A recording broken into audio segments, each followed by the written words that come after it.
पापी आरती से है पापी मान की आरती हे कर्पूर गौरम करुणावतारम संसार सार गौरम करुणावतारम संसार सारम बुधगिंद्रहार त्वमेव त्वमेव बन्धो जसखा त्वमेव विद्या सविनं त्वमेव विद्या सविनं त्वमेव सर्वं मम देव एक बार दोनों हाथ उठा के महामंत्र के साथ में आज की पावन कथा हरि हरि हरि रामा राम रामा हरि हरि हरि कृष्णा हरि कृष्णा हरे कृष्णा कृष्णा हरे हरे हरे राम राम राम हरे हरे कृष्णा कृष्णा कृष्णा हरे हरे तथा स्थान बैठ जाएं। सभी लोग अपने अपने स्थान पे बैठेंगे और कथा का श्रवण करेंगे।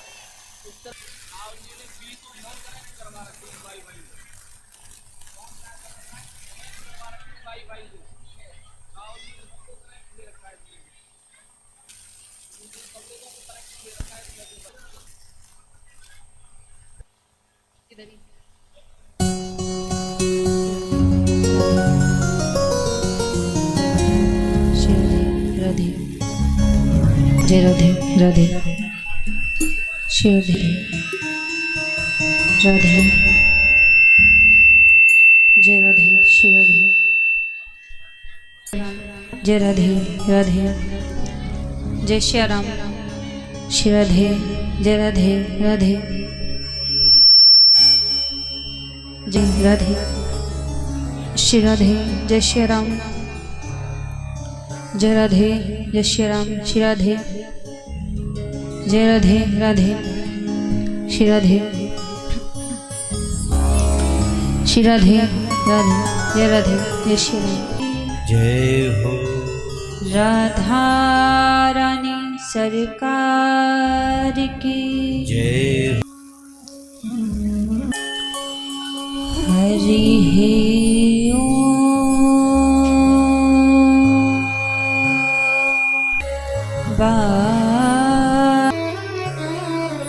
स्वस्ति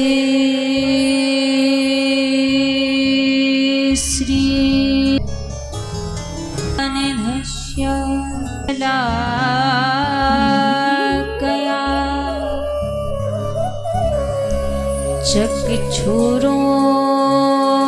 चक्षुरोन्मीलितं येन तस्मै श्री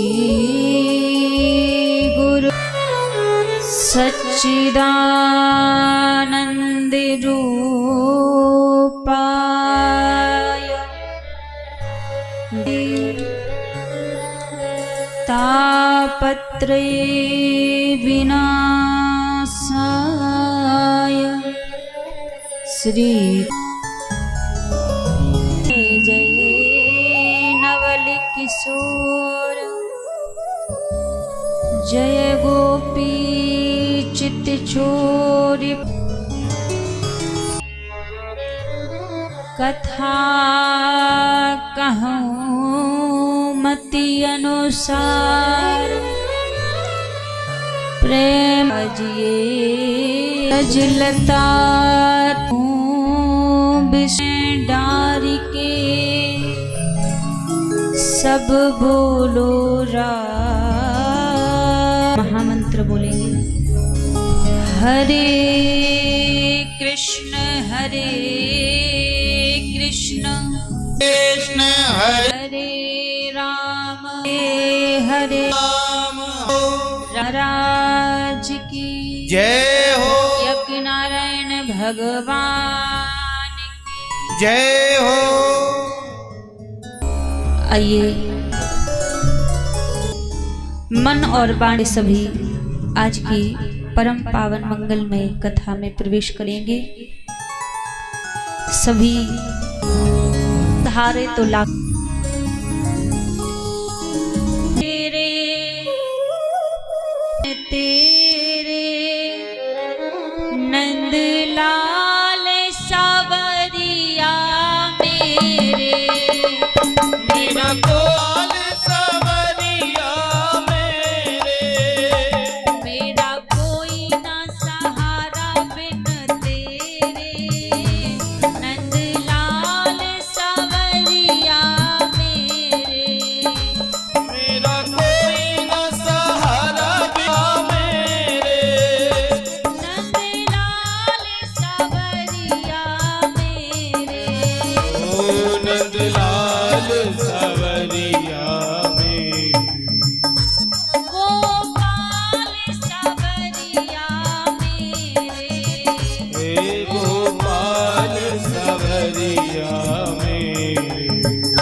प्रभु दुनिया वालों की मात्र मेरा एक ही सहारा है जो आप हैं।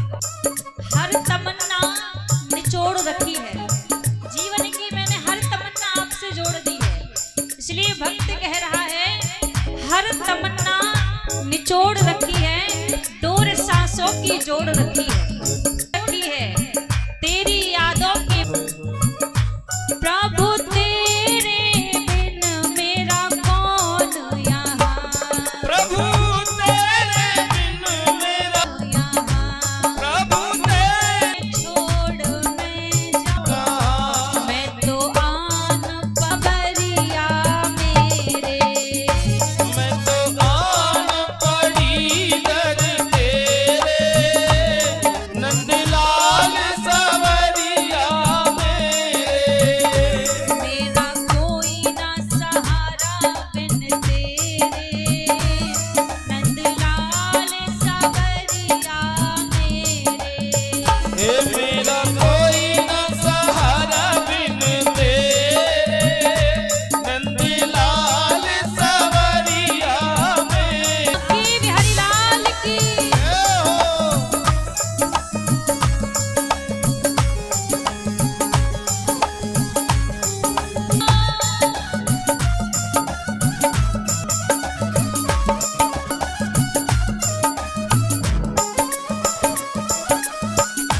मैंने जन्म लिया जग में आया, मैंने जन्म लिया जग में आया, मैंने जन्म लिया जग में आया। मैंने जन्म लिया जग में आया। तेरी कृपा से नर तन पाया, तेरी कृपा से नर तन पाया। तेरी ये उपकार घनेरे, हो तूने किए सवरिया में। उनके अलावा कोई दूसरा नहीं है। एक बार सहारा बिन तेरे, कोई न सहारा बिन तेरे। हरि बोल।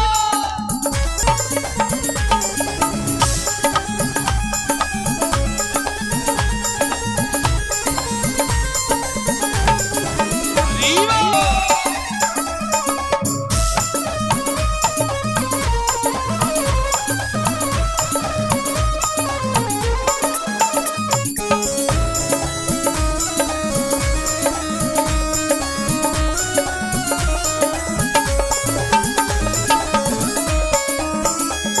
ना कब से तरस रहे, मेरे नैना कब से तरस रहे। मेरे नैना कब से तरस रहे। सावन भादों से बरस रहे, ओ सावन भादों से लाल सवरिया मेरे। अब छाए घन घोर अंधेरे, नंदलाल सवरिया, लाल सवरिया नंदलाल सवरिया मेरे। ऐसी पुकार करनी है कि सरकार के बाद एक बार आप सभी को बोलना है न सहारा बिन तेरे, न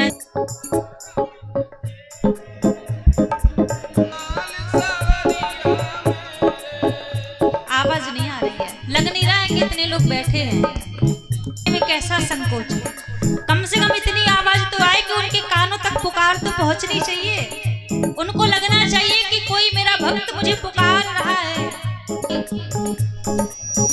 मेरिया मेरे, मेरा कोई न सहारा बिन तेरे, नंदलाल सवरिया मेरे। इधर से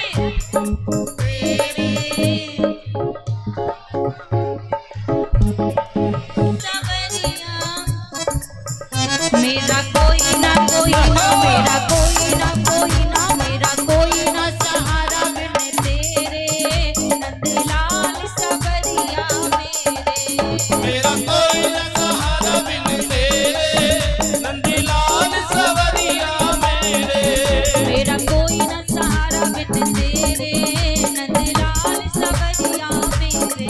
मेरा कोई न सहारा बिन तेरे लाल सवरिया मेरे मेरा कोई न सहारा बिन तेरे नंदलाल सवरिया मेरे मेरा कोई न सहारा बिन तेरे नंदलाल सवरिया मेरे। एक बार कर हाथ ऊपर खड़े करेंगे सभी और राधा रानी के नाम को पुकारते हुए आज की कथा में प्रवेश करेंगे। सबके हाथ सीधे सीधे होने चाहिए। जय राधे राधे जय राधे राधे जय राधे राधे जय राधे राधे जय राधे राधे जय राधे राधे जय राधे राधे जय राधे राधे जय राधे राधे जय राधे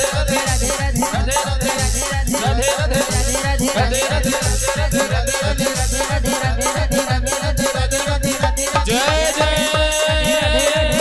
जय श्री राधे।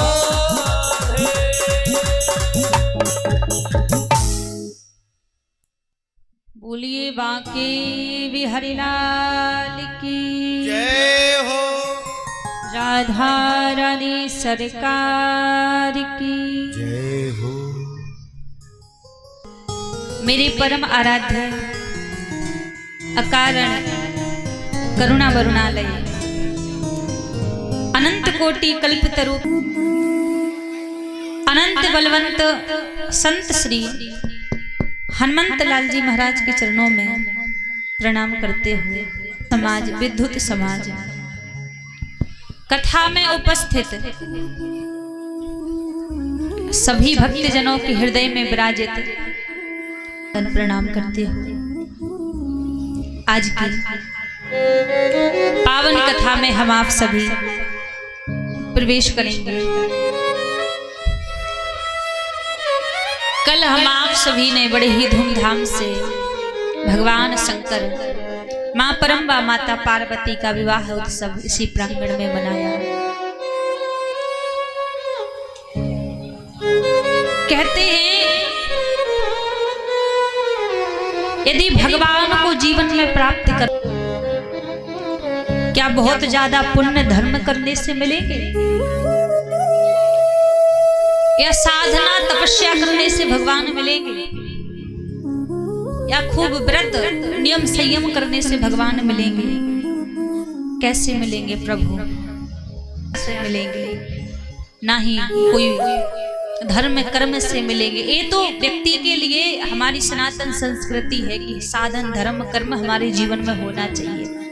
ये तो जीवन को सुख और समृद्धिमय बनाने के लिए साधन होने चाहिए, लेकिन भगवान को पाने के लिए कौन सा साधन होना चाहिए? कौन सा कार्य जीवन में होना चाहिए जिससे भगवान रीझ? मानस में तुलसीदास जी कहते हैं महाराज ठाकुर जी को क्या प्रिय लगता है। कैसे ठाकुर जी? प्रेम प्यारा राम ही केवल प्रेम प्यारा राम ही केवल प्रेम प्यारा राम ही केवल प्रेम प्यारा जान ले हो जो जाननहारा जान ले जो जाननहारा राम मैं केवल प्रेम प्यारा राम ही केवल प्रेम प्यारा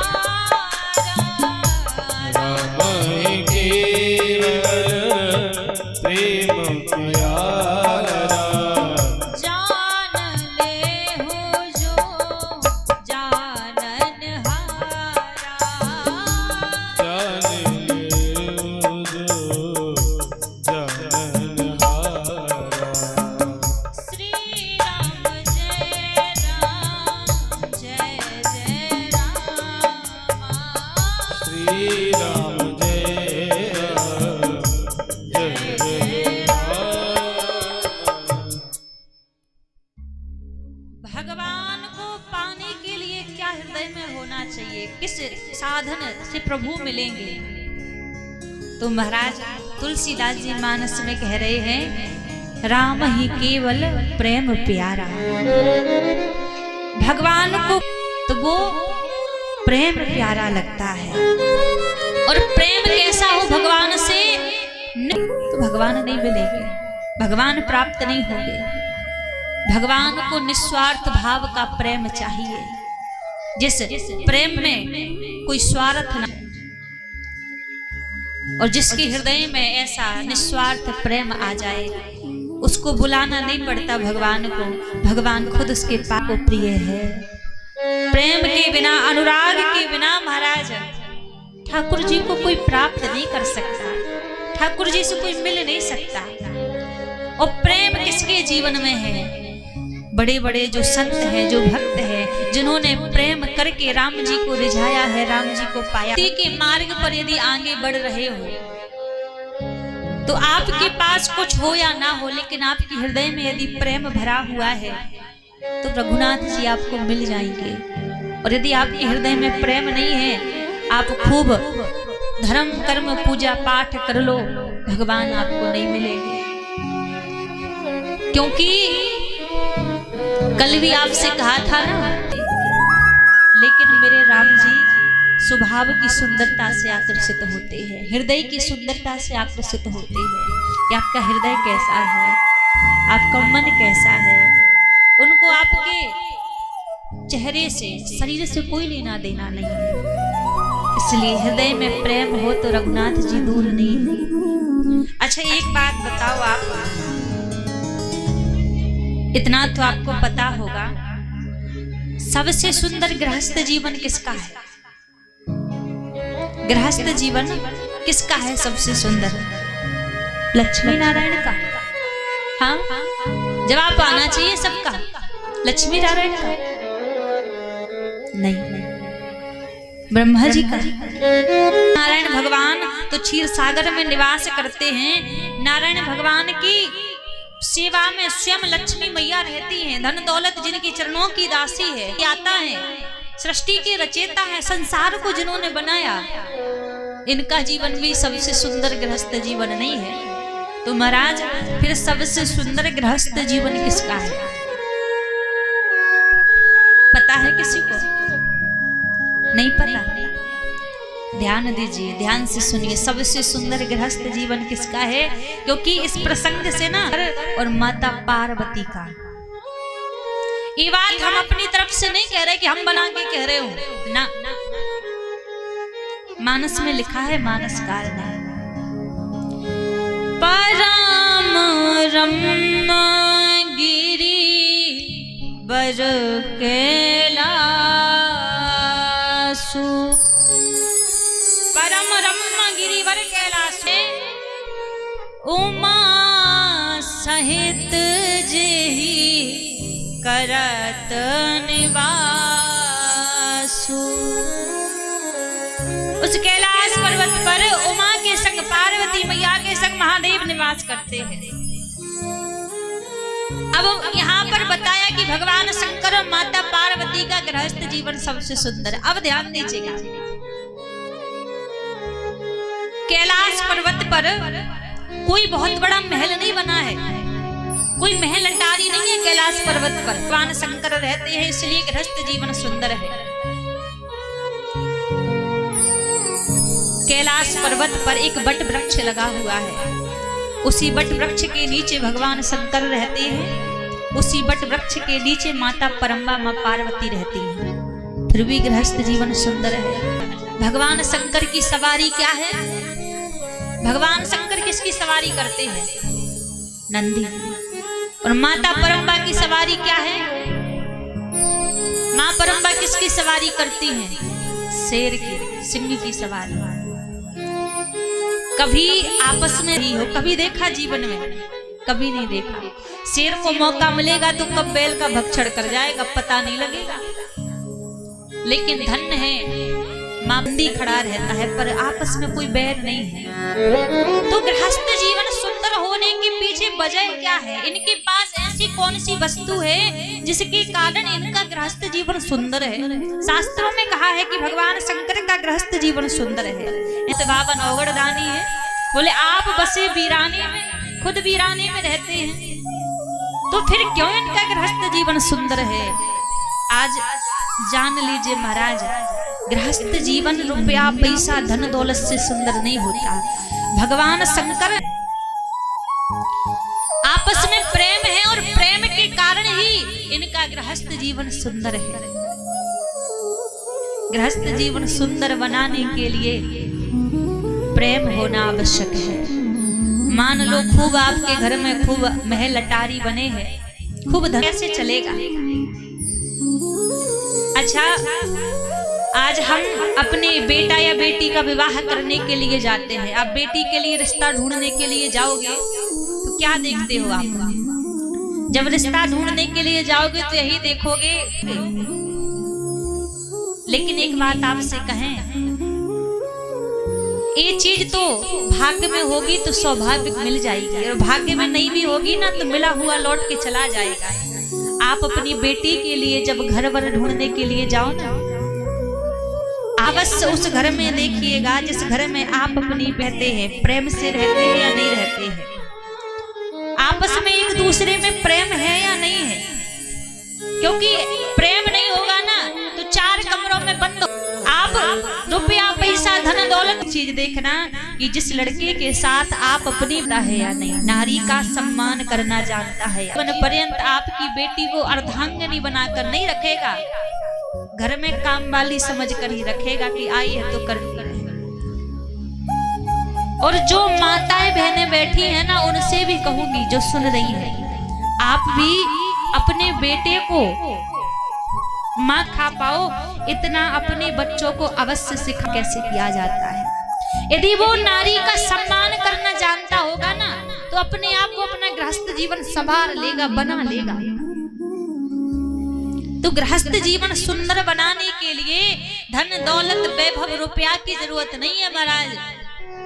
आपस में प्रेम सुंदर रहेगा, और प्रेम नहीं है तो महाराज आप लाख प्रयास कर लो। कहते हैं ना कभी कभी वैभव क्या काम का, ऐसा रुपया पैसा। आपस में प्रेम होना बड़ा आवश्यक है। यदि आपस में प्रेम है तो जीवन अच्छे से निकल जाएगा। प्रयास कर लो महाराज, जीवन में खूब लड़ाई झगड़ा कलेश ही लगे रहेंगे। कल कथा के विश्राम में हम माताओं से बात याद है? किसी को हाथ ऊपर करके दिखाओ। भूल गए? किसी को याद नहीं है? कल कथा के विश्राम में हमने आपसे बताया था कि माताओं के कौन से कामों से घर से लक्ष्मी चली जाती है, दरिद्रता आ जाती है। देखो भूल गए आप, हमने कौन कौन से काम बताए थे। राधे राधे महाराज, जो यहाँ से सुनाए ज्यादा दिन तक नहीं तो 7-8 दिन तक काम ऐसे होते हैं जो माताएं करती है तो उनके घर में दरिद्र लक्ष्मी कहा जाता है। अच्छा एक चीज और सुन लो। अच्छा कौन कौन चाहता है कि हमारे घर में खूब रुपया पैसा रहे, खूब धन दौलत आवे? देखो सभी मुस्कुरा रहे, सभी चाहते हैं। आपके काम की बात है, उसकी शक्ति होती है नारी, और पति का भाग उसकी पत्नी संवारती है। पति कितना भी कर्म धर्म करे नहीं हो सकता, जीवन में सफल नहीं। आपके घर में खूब रुपया पैसा धरा घर में आती। अब दूसरी बात सुनो, है कि जो के बाद जो स्त्री भोजन बना के तुरंत बाद हर एक नारी का कर्तव्य होता है कि जो घर के आंगन में तुलसी लगी है तो एक लोटा जल उस तुलसी को देवे, और साँझ को घी का दीपक तुलसी के निकट जलावे। इससे लक्ष्मी मैया घर में आती है। और दूसरा, जिस घर की नारी, और चौथी बात, जिस घर की नारी के मुखमंडल पर मुस्कान रहती है, मुस्कान से जिसका मुख चमकता मुस्कान रहती है ना, तो वैसी पति का भाग्य चमकता है। तो आप इन छोटे छोटे कामों को कीजिए। आपको आज हम कथा में उतार लिया, अपने जीवन को सब आपके हो ही जाएगा। से चले कर्तव्य होता है। गुरुवार शास्त्रों में पत्नी व्रत का एक व्रत कर लिए, सारे व्रत माताएं बहनें मुस्कुराती रहती हैं, प्रसन्न रहती। जब सौनक ऋषियों ने सूत जी से कहा, भगवान एक बात बताओ, जब सुखदेव जी महाराज भागवत का अध्ययन करके दोबारा से वन चले गए थे, और राजा परीक्षित कौन है, किसके पुत्र है, एक कथा आप हमें श्रवण कराइए। तब पांडवों का युद्ध चल रहा था, तो सारे कौरव मारे गए। रणभूमि में अकेला मित्र अश्वत्थामा वहां पर आए। उन्होंने पूछा, मित्र तुम्हारी ये दशा किसने की, तुम क्यों रो रहे हो, किसने तुम्हारी ऐसी दशा। दुर्योधन कहने लगा, देखो मैं इसलिए नहीं रो रहा कि मैं महाभारत का युद्ध हार गया, मैं तो इसलिए रो रहा हूं कि हम कौरव 100 भाई थे और 100 में से एक भी जीवित नहीं रहा, और पांडव केवल 5 भाई थे, 5 में से एक भी नहीं मरा।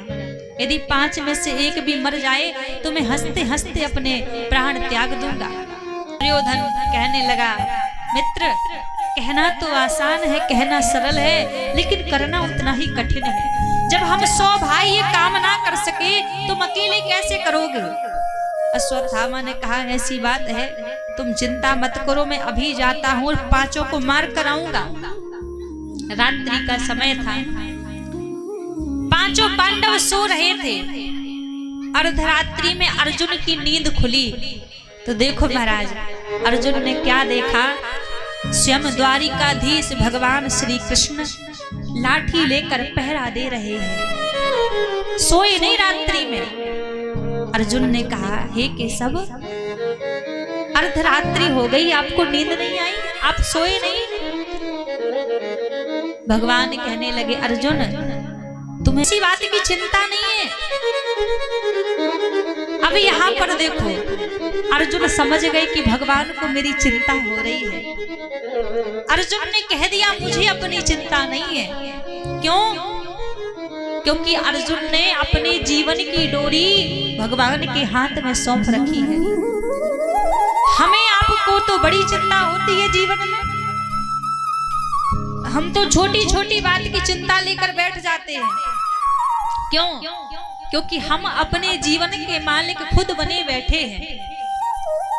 हम अपने जीवन को ये सोचते हैं कि हम ये काम नहीं करेंगे तो ये कार्य होगा नहीं। हम खुद जीवन के मालिक बने हैं, इसलिए हमें अपने जीवन की बड़ी चिंता होती है। लेकिन महाराज अर्जुन ने अपने जीवन की डोर भगवान के हाथ में सौंप रखी है। तो अर्जुन ने कहा, मुझे तो किसी बात की चिंता नहीं है, किसी बात का भय नहीं है। भगवान कहने लगे, अर्जुन जहां आज तुम सो रहे हो ये स्थान मुझे ठीक नहीं लग रहा, क्यों ना इस जगह को छोड़कर किसी दूसरे स्थान पर जाकर सो जाओ। अर्जुन ने कहा, जैसी आपकी इच्छा। 5 पांडव वहां से उठे और जाकर दूसरे स्थान पर, दूसरी जगह पर जाकर सो गए।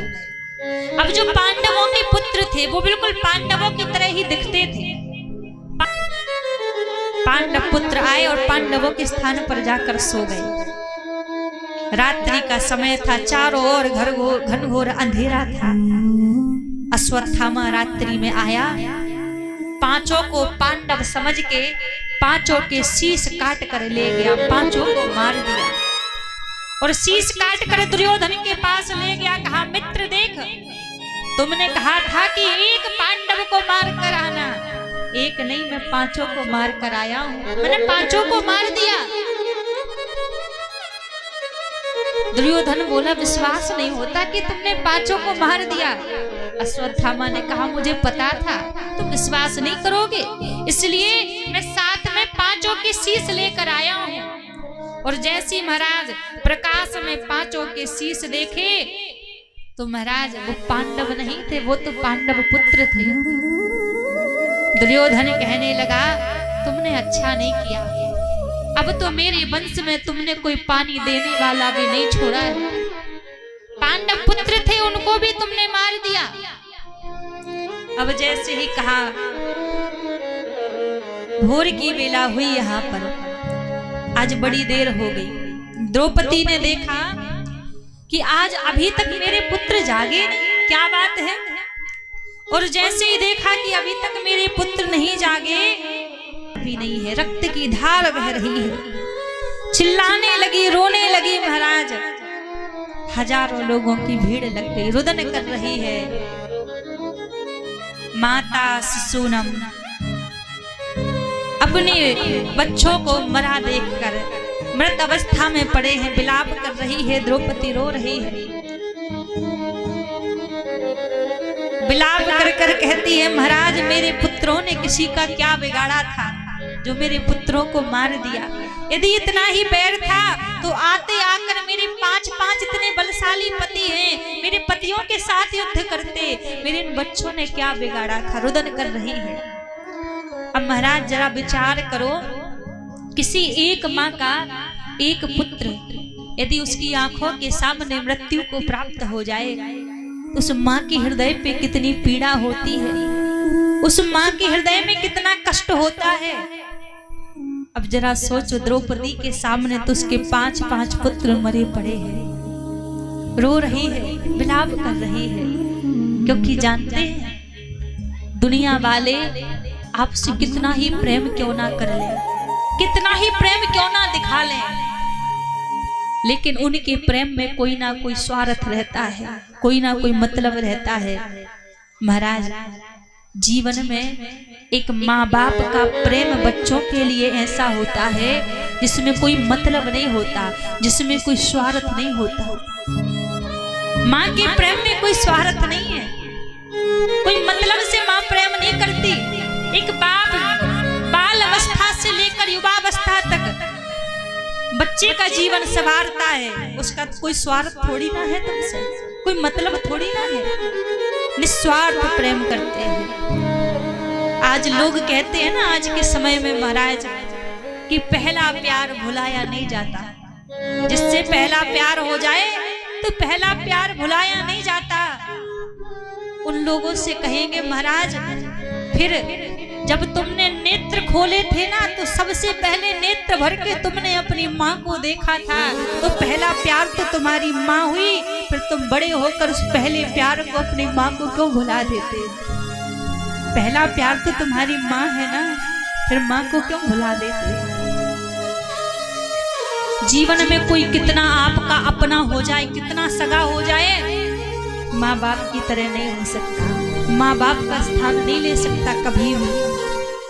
आज बड़ा दुख होता है जब देखते हैं ना, जब बच्चा थोड़ा बड़ा हो जाए, पढ़ लिख जाए, बढ़िया बड़ी पोस्ट पर पहुंच जाए, उनको ऐसा लगता है कि मानो माता पिता ने हमारे लिए जीवन भर कुछ किया है। बच्चा दिन भर का दुख सुख आके माँ को सुना देगा, कहेगा कोई गलती भी हो जाएगी तो माँ से कहेगा माँ आप पिताजी को मत बताना, वो चिल्लाएंगे, क्रोध करेंगे। माँ उसकी अब गुणों को अपने अंदर ही दबा लेती, छिपा लेती है। कहते एक बात कहते हैं कि माताओं का स्वभाव ऐसा है कि उनकी हृदय में कोई बात पचती नहीं है, कोई बात कोई बता दे तुरंत दूसरे को बता देंगी, लेकिन अपने बच्चों की इतनी बड़ी बड़ी गलती माँ छिपा जाती है कि इसके ऊपर डांट पड़ेगी, अपने हृदय में ही दबा लेती है। और कहते हैं पिता एक ऐसा एटीएम कार्ड है जिसके बैंक में 2 रुपया भी नहीं रहता है तो भी वो अपने बच्चे की इच्छाओं को पूरी करने की सामर्थ्य रखता है, साहस रखता है। बच्चे के मुख से एक शब्द निकल आए कि मुझे चाहिए, पिता के जेब में पैसे नहीं होंगे लेकिन फिर भी वो इधर उधर से पैसे लेकर उसकी इच्छा को पूरी करता है।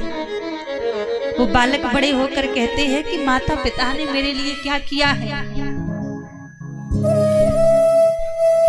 आपसे कोई कह दे ज्यादा दूर मत जाओ, आप 1-2 किलो का पत्थर ले लो, रख लोगे 2 घंटे 4 घंटे 5 घंटे परेशान हो जाओगे, बोलोगे कौन इसका बोझ उठाए साथ में, आप अलग कर दोगे उस पत्थर को।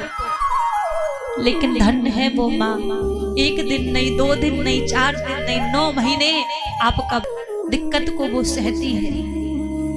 कहते हैं ना भाई मरे बल घटे, घर से जिस दिन भाई मर जाए ना तो दूसरे भाई का बल घट जाता है। क्योंकि एक भाई को दूसरे भाई का सहारा कहा गया, दूसरी भुजा माना गया है। दो भाई जीवन में हैं तो एक भाई को एक भुजा कहा है, दूसरे भाई को दूसरी भुजा कहा है। तो भाई मरे बल घटे, भाई मर गया तो मानव आदि ताकत चली गई। बाप मरे छत जाए। जीवन में जिस दिन पिता छोड़कर चला जाता है ना, पिता मर जाता है, मैं दुख तकलीफ नहीं आने देता, कोई संकट नहीं आने देता।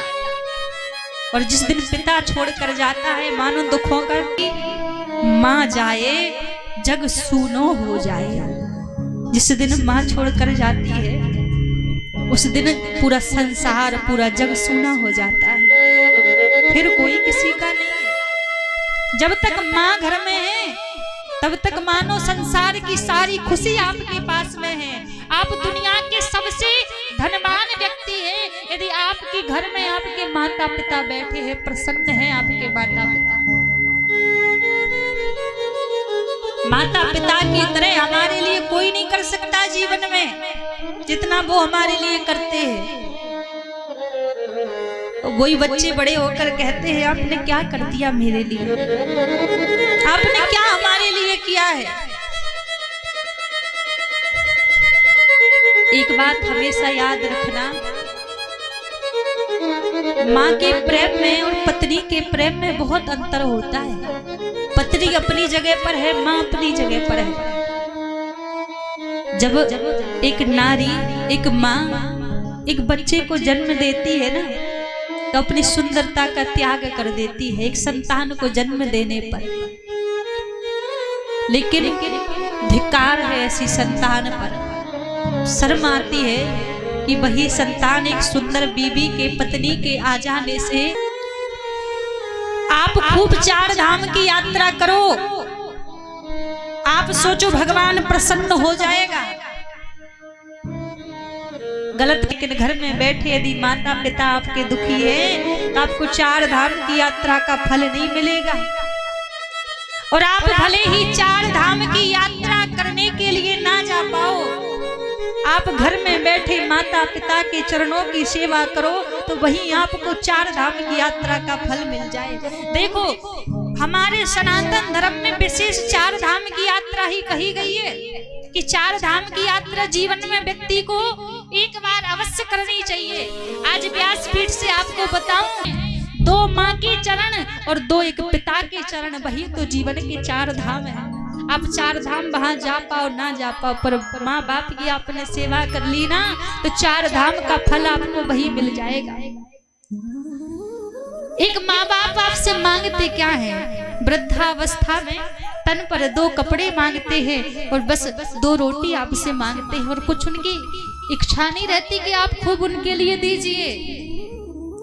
आपसे निवेदन करूंगी, जिनके घर में बूढ़े माता पिता हैं उनको आप संभाल के रखिए, क्योंकि ये ऐसा खजाना है, एक बार यदि माता पिता हाथ से छूट गए ना दोबारा नहीं मिलेंगे। जिनके पास माता पिता है वो उनकी इज्जत नहीं करते, कद्र नहीं करते। जिनके घरों में माँ बाप नहीं है उनसे जाके पूछो कि वो घर कैसे वीरान पड़े हैं। उन घरों में रौनक नहीं है जिस घर में बूढ़े बुजुर्गों की चरण में समय नहीं लगता। इसलिए माता पिता की सेवा करो, जितने दिन वो हैं उतने दिन सम्मान करो। आजकल लोग क्या करते हैं, जब जिंदा है माँ बाप तो 2 रोटी के लिए नहीं पूछेंगे, और माँ बाप जब मर जाएंगे तो पूरे गांव को बुलाकर निमंत्रण दे के उनका श्राद्ध कराते हैं। मत कराओ ऐसा करने के लिए। आप मरने के बाद श्राद्ध करा पाओ या ना करा पाओ, पर जब तक सामने है तब तक उनको अच्छे से प्रेम स्नेह से उनके घर में रखो, क्योंकि कहते हैं महाराज, माँ की दुआ कभी खाली नहीं जाती। माँ हृदय से दुआ दे दे तो वो दुआ कभी खाली नहीं जाती। माँ की दुआ कभी खाली नहीं जाती और माँ की बद्दुआ कभी टाली नहीं जाती।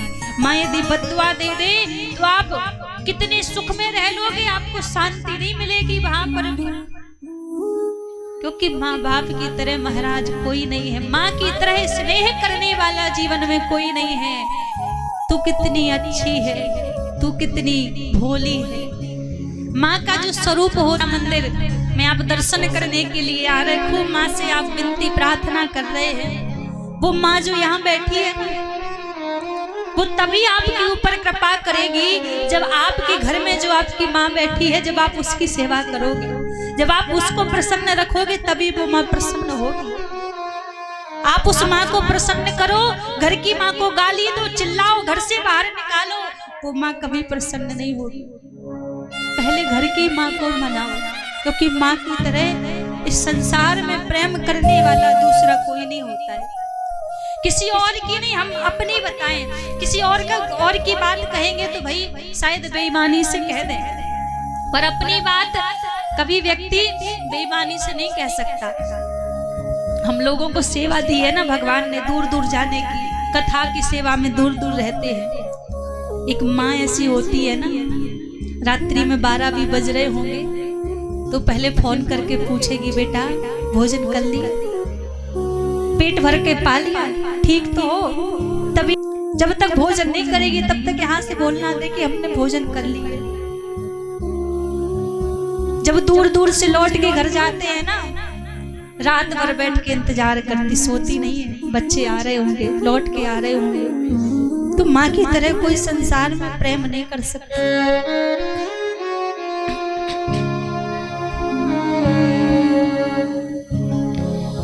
तू कितनी अच्छी है, तू कितनी प्यारी, ओ माँ, ओ माँ,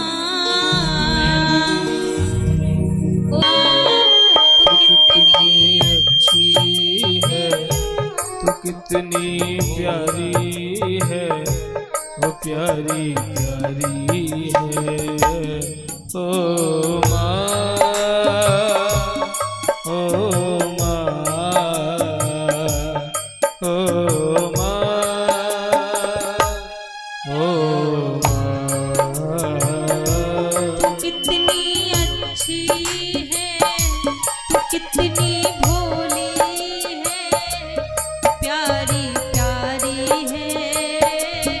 ओ माँ,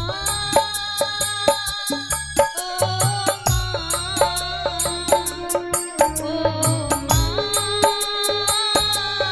प्यारी माँ। तू कितनी अच्छी है, तू कितनी भोली है, वो प्यारी प्यारी है। ओ माँ, ओ प्यारी माँ। ये जो दुनिया है ये तू फुलवारी है। ओ माँ, प्यारी मारी माँ।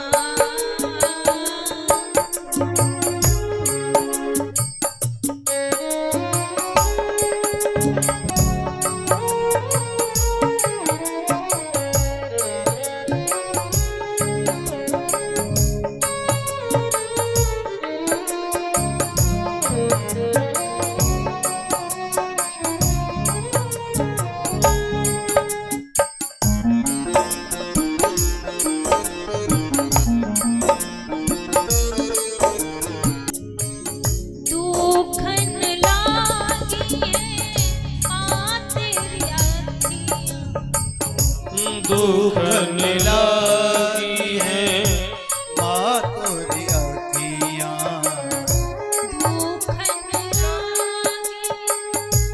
माँ तोरी अखियाँ, दुखन लागी है माँ तेरी अखियाँ।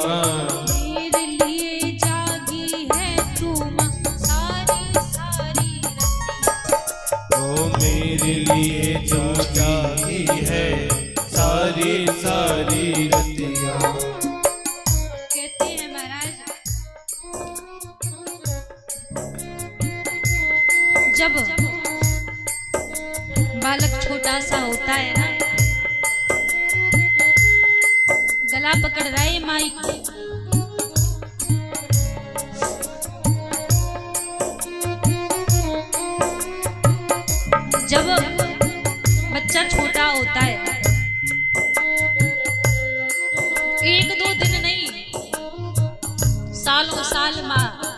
जब तक वो बड़ा नहीं हो जाता, समझदार नहीं हो जाता, रातों रात जागती है उसके लिए। जब तक इसलिए जागती है कि मेरे बच्चे की नींद ना टूट जाए। खुद तो माँ गीले में सोती है और अपने बच्चे को सूखे में सुलाती है। ये माँ ही कर सकती है जीवन में, और दूसरा कोई व्यक्ति नहीं कर सकता।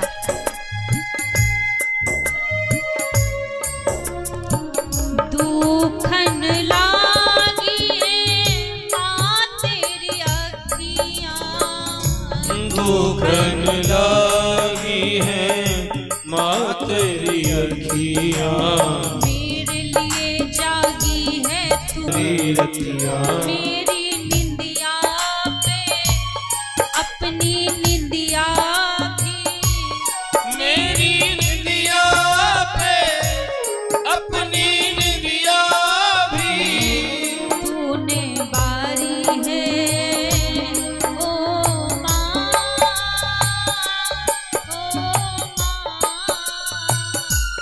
ओ माँ, प्यारी माँ, ओ माँ,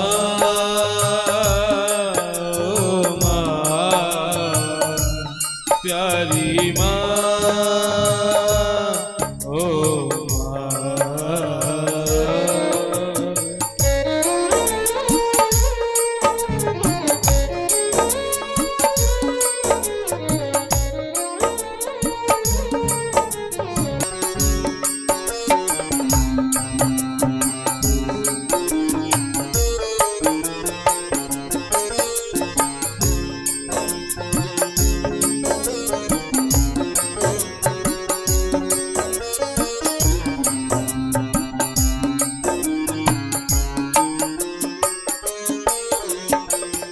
अपना नहीं है सुख दुख कोई, अपना नहीं है सुख दुख कोई,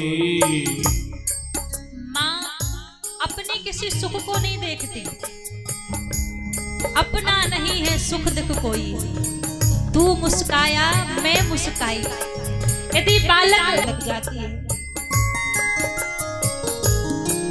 कोई अपना सुख नहीं है, ना ही कोई अपना दुख है।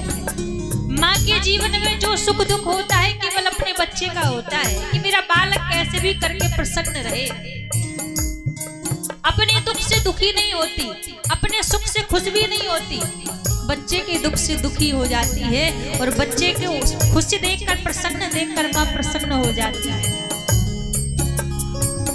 अपना नहीं है सुख दुख कोई, मैं मुस्काया तू मुस्काई, मैं रोया तू रोई, मैं मुस्काया मेरे रोने पे, मेरे हंसने पे, मेरे रोने पे,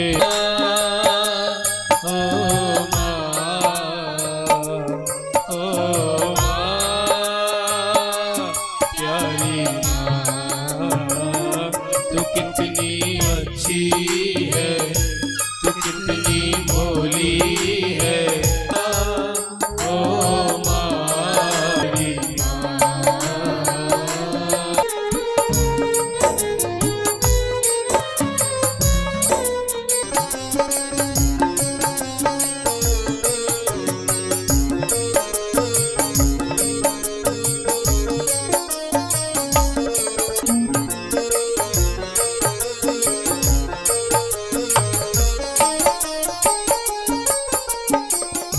माँ बच्चों की चाह होती है, माँ बच्चों की जा होती है, माँ बच्चों की चाह होती है, माँ बच्चों की जा होती है, वो होते हैं किस्मत वाले जिनकी माँ होती है, वो होते हैं किस्मत वाले जिनकी माँ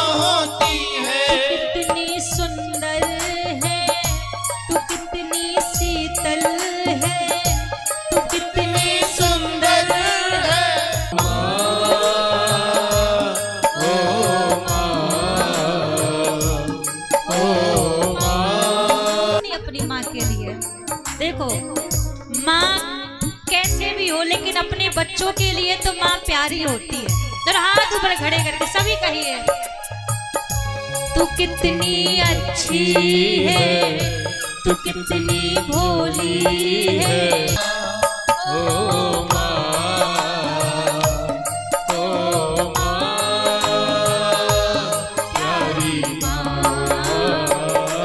तू कितनी अच्छी है, तू कितनी भोली है, वो प्यारी प्यारी है। ओ माँ, ओ माँ,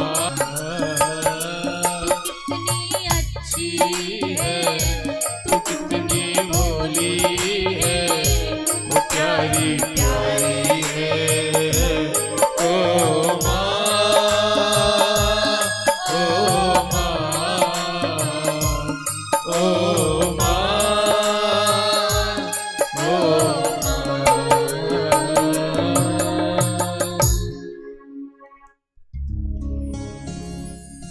महाराज, माँ की तरह दूसरा कोई नहीं है।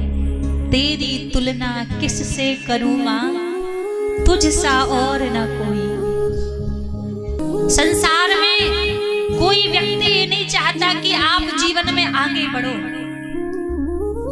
एक माता पिता ऐसे होते हैं जो हमेशा यही चाहते हैं कि मेरा बेटा या मेरी बेटी बहुत आगे बढ़े, अपने सारे सपनों को पूरा करे, और कोई दूसरा व्यक्ति ऐसा नहीं सोच सकता। इसलिए महाराज, अपने माता पिता का सम्मान करो, उनसे प्रेम करो। जब तक घर में है आदर सत्कार से उनको रखो। कहते हैं ना, पेड़ भले ही कितना लंबा हो जाए, लेकिन वही पेड़ दूसरों के लिए बुजुर्ग है, माता पिता है, जो घर में है तो हमें छांव दे रहे हैं, सही रास्ता दिखा रहे हैं कि बेटा ये रास्ता गलत है, ये काम गलत है, ऐसा मत करो, सही मार्ग पर चलो, सही रास्ते को अपनाओ।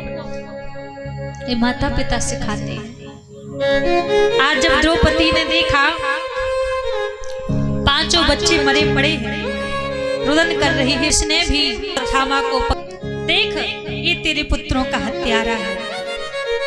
अब देखो महाराज, जैसी द्रौपदी ने देखा कि ये तो मेरे गुरु पुत्र है, कहते हैं ना भारत की नारी पूजनीय मानी जाती है, ये कहा जाता है हमारे गुरु पुत्र है। खड़े सब सोच रहे हैं द्रौपदी पागल हो, अर्जुन के पास मारने से मेरे पुत्र कष्ट मुझे हुआ है, वो किसी दूसरी माँ को। कहा प्रभु आप कितना भी आता ताई क्यों ना, उसको कभी छोड़ना नहीं, कि आप कोई रास्ता दिखाएंगे। और बाल हत्यारा भी है, बढ़िया है कि मैं अपने ही प्राण त्याग देने से जीवित नजर आ रहा है। कहते हैं जिस ब्राह्मण का बीच सभा में अपमान हो जाए, तो उस ब्राह्मण का अपमान ही उसकी मृत्यु के बराबर होता है। किसी विप्रदेव का यदि आपने अपमान कर दिया, सच्चा विप्र होगा तो कभी पलट कर उस नगर में काट दिया, मस्तक से मणि छीन लिया, अपमान हाथ से निकाल दिया। अश्वत्थामा विचार कर रहा है कि अर्जुन ने मेरा अपमान किया है, मैं उनको तो मार ही दिया है, अब कौन बचा है। ध्यान लगाकर देख रहा है। जब ध्यान लगाकर देख रहा था तो अभिमन्यु की पत्नी उत्तरा जो गर्भवती है, जैसी द्रौपदी भगवान के पास दौड़ी दौड़ी आई। उत्तरा कह बालक पल रहा है, यदि ये मर गया की रक्षा करो, ऐसे कर गए। और उत्तरा के गर्भ नहीं जाते के लिए भगवान गर्भ में भी चले जाते हैं। आज ये सारा दृश्य कुंती बुआ जी देख रही थी। कहते हैं भगवान कितनी भी चतुराई दिखा ले, पर भक्त से चतुराई छिपती नहीं है। कुंती बुआ जी आई, हाथ जोड़कर भगवान के चरणों में प्रणाम करने लगी। मैं आपका भतीजा हूँ, मुझे आपको प्रणाम करना चाहिए, आप मुझे क्यों प्रणाम कर रही हो। कुंती बुआ बोली प्रभु मेरे भतीजे बनकर जरूर आए हैं, लेकिन आप परम पिता परमात्मा हैं, और मैं भगवान हूँ, तो ऐसा करो कुछ ना कुछ भगवान से मांग लिया। बस में गई, बोले बुआ जी है तो आप भी मांगो। वरदान देना चाहते हैं। अच्छा आप बताइए, आपसे पूछें कि क्या मांगना है, क्या मांगोगे? कोई घर मांगेगा, कोई रुपया पैसा मांगेगा, कोई कभी भी भगवान के सामने जाओ या भगवान से मांगने का कभी अवसर मिले तो एक ही वरदान भगवान से मांगना। भगवान से मांगना है तो उनका साथ ही जीवन में मांगना, और दूसरी कोई वस्तु भगवान से मत मांगना। आज कुंती बुआ क्या कह रही है प्रभु से, प्रभु कुछ देना है तो आप मुझे दुख दे दीजिए, मुझे दुख चाहिए। अब विचार, सुख संपत्ति घर आवे, कष्ट मिटे तन का। महाराज सुख भी चाहिए। वास्तव में आज कुंती बुआ ने भगवान से क्या मांगा है, प्रभु कुछ देना है तो आप मुझे दुख दीजिए। सब तो सुख मांगते हैं, संपत्ति मांगते हैं, दुख वैभव मांगते हैं, पर आप क्यों दुख मांग रही? माथे सिल पड़े जो हरि हृदय सो जाय, बलिहारी बा दुख की जो पल पल नाम रटाए। सुख के माथे सिल पड़े जो हरि हृदय सो जाए। हमारे जीवन में जब सुख आता है तो हम भगवान को भूल जाते हैं। तो बुआ कह रही हैं हमें सुख नहीं चाहिए जिस सुख में हम प्रभु को भूल जाएं। मुझे तो दुख चाहिए, दुख के आने से कम भगवान की याद तो आती है। इसलिए बात आपको यहाँ पर बताएं, बहुत लोगों को पता नहीं होगी। हम जब आरती गाते हैं तो आरती में क्या कहते हैं, सुख संपत्ति घर आवे, कष्ट मिटे तन का। ध्यान दीजिएगा।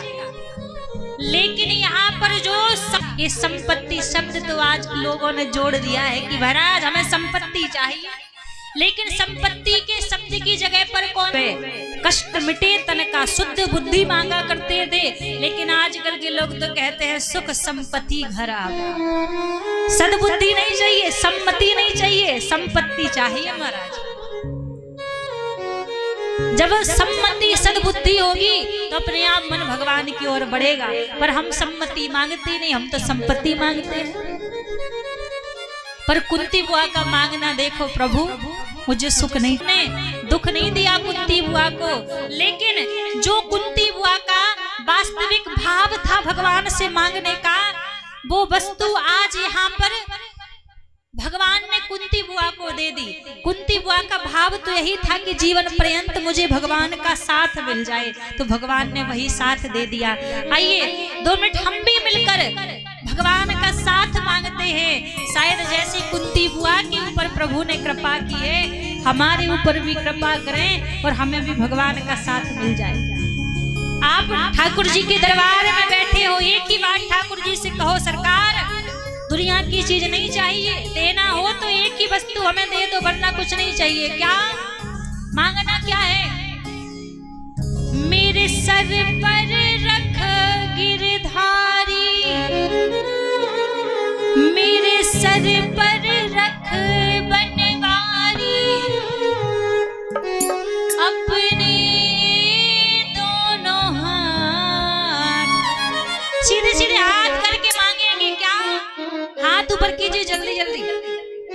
महाराज ये ऐसे करके बैठे हैं, सीधे सीधे हाथ करके सभी मांगेंगे। क्या देना हो तो दीजिए जन्म जन्म का साथ, देना हो तो दीजिए जन्म जन्म का साथ, देना हो तो दीजिए जन्म जन्म का साथ, हो देना हो तो दीजिए जन्म जन्म का साथ।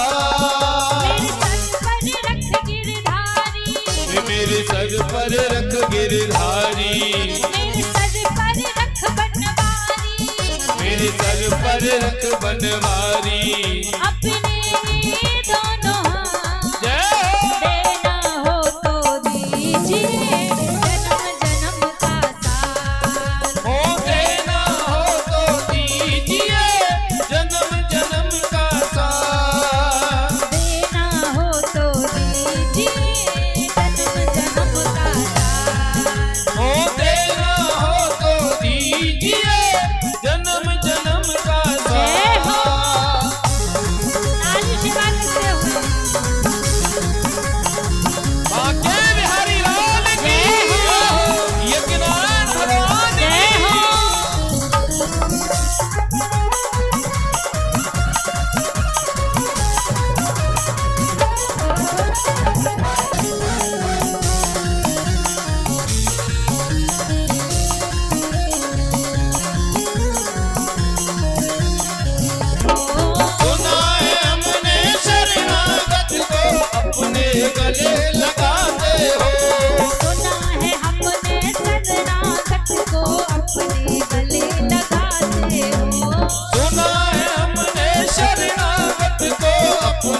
सीधे सीधे हाथ पीछे वाले भी।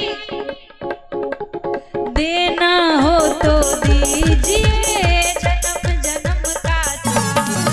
हो देना हो तो दीजिए, हो देना हो तो दीजिए जन्म जन्म का जय हो गिरधर गोपाल की। जय हो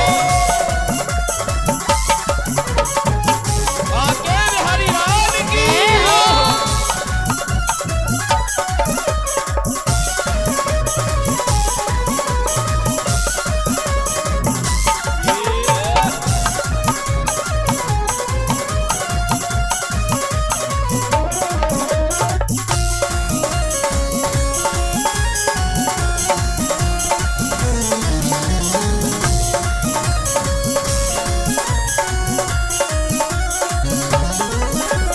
खड़े हैं हम तो गम की धूप में, प्यार की छैया कर दे तू।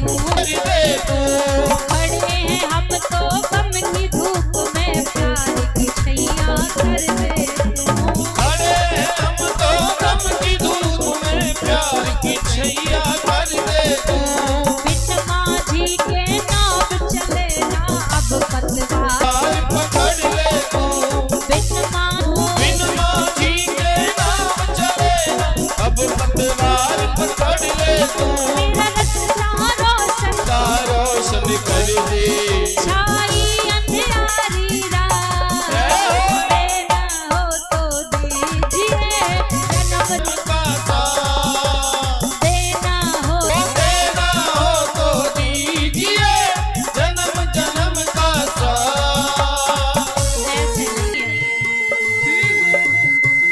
ऐसा साथ देना। अब पक्का पता है कि दुनिया वाले एक दिन साथ छोड़ने वाले हैं। भगवान ने एक बार यदि आपकी बाह को पकड़ लिया ना, जन्म जन्मान तक प्रभु उस आपकी बाह को छोड़ेंगे नहीं। लेकिन बाह को पकड़ी बार बातें।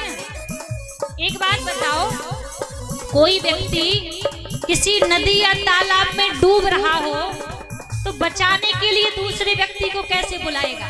जरा बुला कर दिखाना, कैसे बुलाएगा?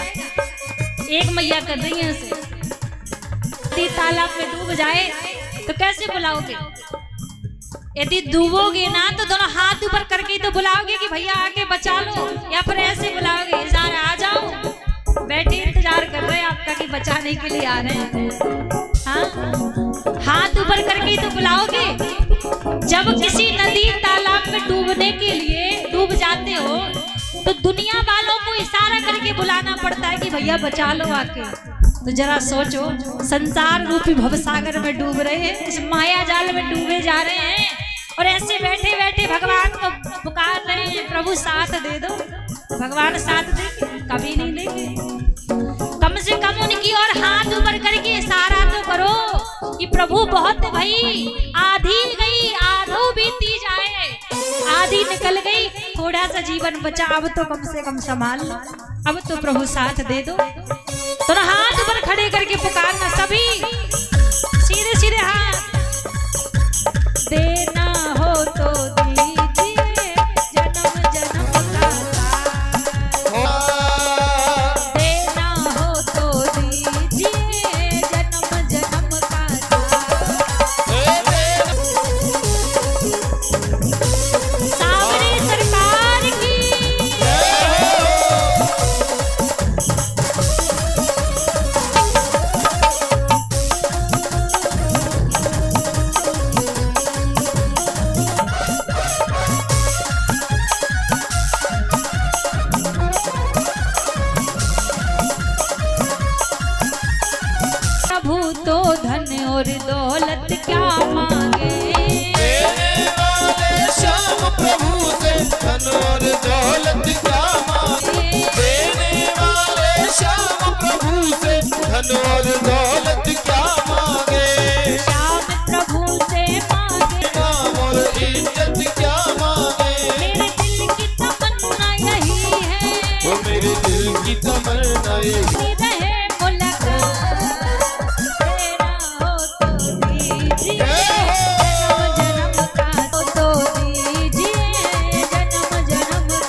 सर पर रख गिरधारी, मेरे सर पर रख बनवारी, मेरे सिर पर रख बनवारी। अपने दोनों हाथ, आखिरी बार दोनों हाथ ऊपर खड़े करके मिलकर कहेंगे सभी लोग। देना हो तो दीजिए जन्म जन्म का साथ, देना हो तो दीजिए जन्म जन्म का साथ, देना हो तो दीजिए जन्म जन्म का साथ, देना हो तो दीजिए जन्म जन्म का साथ, देना हो तो दीजिए जन्म जन्म का साथ, ओ देना हो तो दीजिए जन्म जन्म का साथ, जन्म जन्म का साथ, ओ जन्म जन्म का साथ, जन्म जन्म का साथ। जन्म जन्म का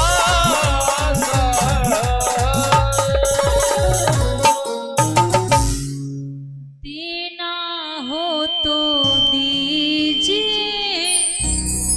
जन्म जन्म का साथ। भगवान के सामने जाओ, ठाकुर जी के पास जाओ तो यही मांगा करो, प्रभु मेरे सर पर रख बनवारी, ओ मेरे सर पर रख बनवारी, अपने ये दोनों हाथ, देना हो तो दीजिए जन्म जन्म का। भगवान से मांगा करो, प्रभु जन्म जन्म का साथ दीजिए। आज कुंती बुआ जी ने यही मांगा, प्रभु सुख आता है तो मैं आपको भूल जाती हूँ, संसार में सभी भूल जाते हैं, सुख आने से तो कभी दुख नहीं देते। आज सबके ऊपर भगवान ने कृपा कर दी। जब प्रभु यहाँ से जाने लगे तो महाराज अभी एक भगत और है जो भगवान की प्रतीक्षा कर रहे हैं। अब कौन बचा? सबके ऊपर कृपा कर दी, एक बचा है भीष्म पितामह, जो 56 दिनों से बाणों की सैया पर लेटे हुए हैं।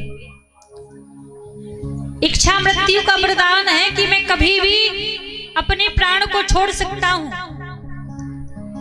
लेकिन अपने प्राण नहीं छोड़ रहे और वे हैं कोई बाणों की सैया पर लेटे हुए हैं भीष्म पितामह। बस इंतजार कर रहे हैं कि महाराज पितामह को बाणों की सैया क्यों मिली। भीष्म पितामह को अपने तो फिर बाणों की सैया क्यों मिली इनको? 100 जन्म के पूर्व एक राजकुमार थे। अब विचार करो, हम इस जन्म में कर्म करते हैं तो हमें इसी जन्म में मिलेगा। 100 जन्म का कर्म भी हमें छोड़कर नहीं भागता, क्योंकि मिलेगा। भीष्म पितामह ने 100 जन्म कोई अपराध नहीं किया। 100 जन्म के पूर्व 8 वर्ष के जैसी रास्ते से चलकर जा रहे थे तो क्या देखा? एक सर्प पड़ा हुआ था रास्ते में, मूर्छित अवस्था में। इनको ऐसा लगा कि शायद ये सर्प मर गया है, मरा हुआ सर्प पड़ा है, और बीच रास्ता उस तीर से उस सर्प को उठाया और उठाकर फेंक दिया। जब उस सर्प को फेंका तो बगल में बबूल का पेड़ लगा हुआ था। अब जानते हो बबूल के पेड़ उस कांटे उस सर्प की देह में लगे। 5 दिन तक उन कांटों में वो सर्प वहां पर जीवित रहा, जिंदा रहा। 5 दिन के बाद उस सर्प ने अपने प्राण छोड़े। तो महाराज विचार करो, अनजाने में उस सर्प को उठा के फेंका था। 5 दिन, वह 5 दिन आज 56 दिन बनकर भीष्म पितामह के जीवन में लौट कर आए। वो सर्प 5 दिन बाणों कांटों पर जीवित रहा था। आज 56 दिन होने को जा रहे भीष्म पितामह बाणों की सैया पर लेटे हुए हैं। कर्म भाग कर नहीं जाता, कर्म बड़े संभाल कर कीजिए। जो कर्म करोगे ना, भुगतना आपको ही पड़ेगा। ये तो भुगतना पड़ेगा, और बुरा करोगे तो भी आपको भुगतना पड़ेगा। आज भगवान ने सोचा क्यों ना भीष्म पितामह के ऊपर भी कृपा कर दी जाए। पांडव और द्रौपदी को भगवान ने लिया और पितामह के पास जा रहे हैं। नेत्र बंद कर लिए, दोनों नेत्र बंद कर लिए। अर्जुन सिराहने पर जाकर खड़े हो गए और भगवान पितामह के चरणों के पास खड़े हो गए जाकर। अब जैसे चरणों के पास खड़े हुए तो महाराज पितामह समझ गए कि शायद अर्जुन आए हैं। अर्जुन के स्पर्श से समझ गए। बोले अर्जुन वो नहीं आए जिनकी मैं प्रतीक्षा कर रहा हूं। अर्जुन ने कहा पितामह कौन नहीं आए? पितामह बोले अर्जुन गोविंद नहीं आए, मैं उनको देखने के लिए उनकी मैं प्रतीक्षा कर रहा हूं।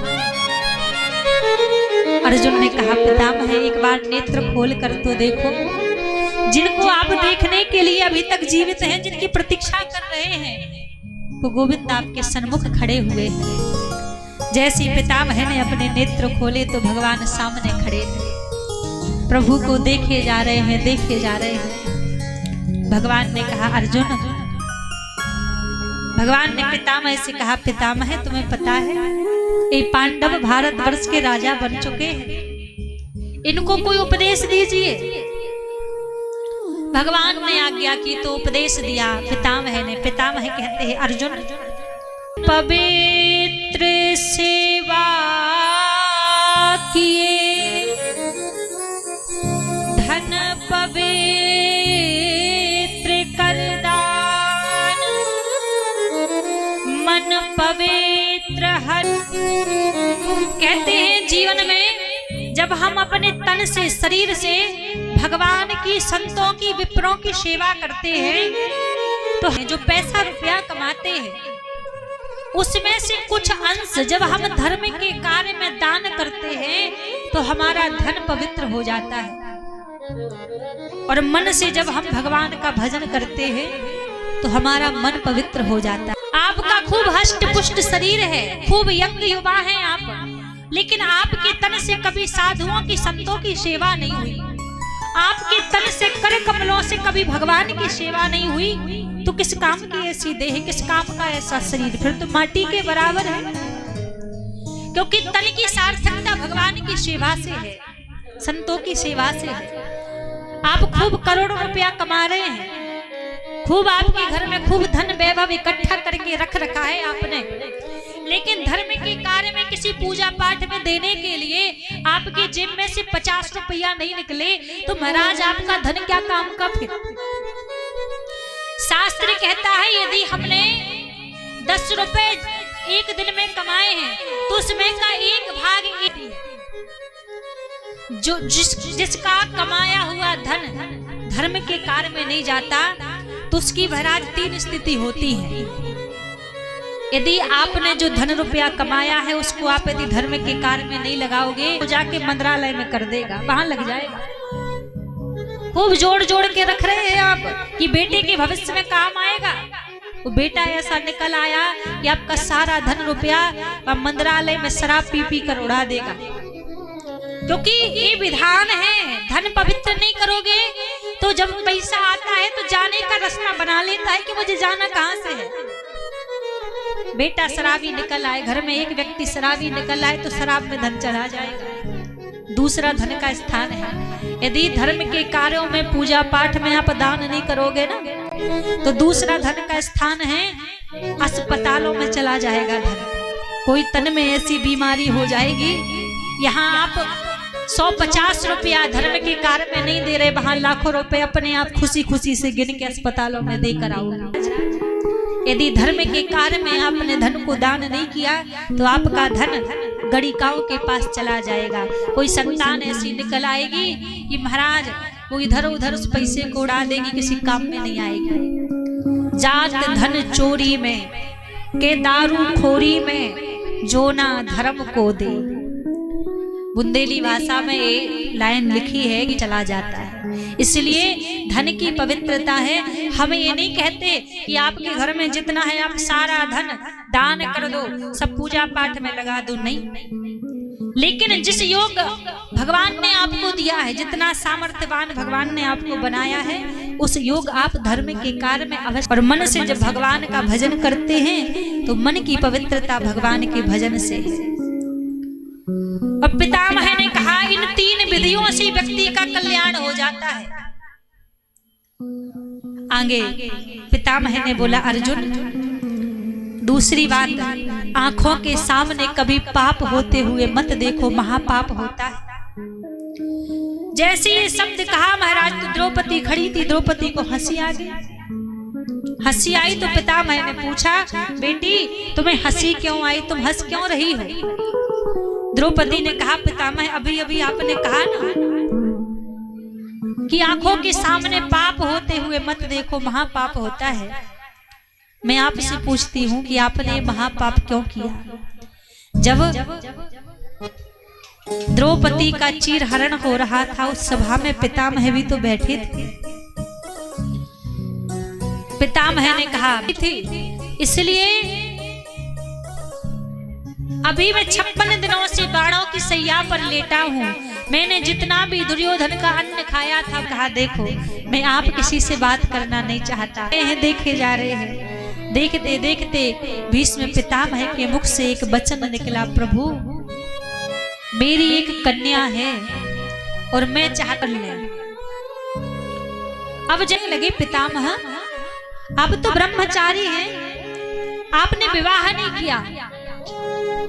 जब आप ब्रह्मचारी, कौन सी कन्या है पितामह की?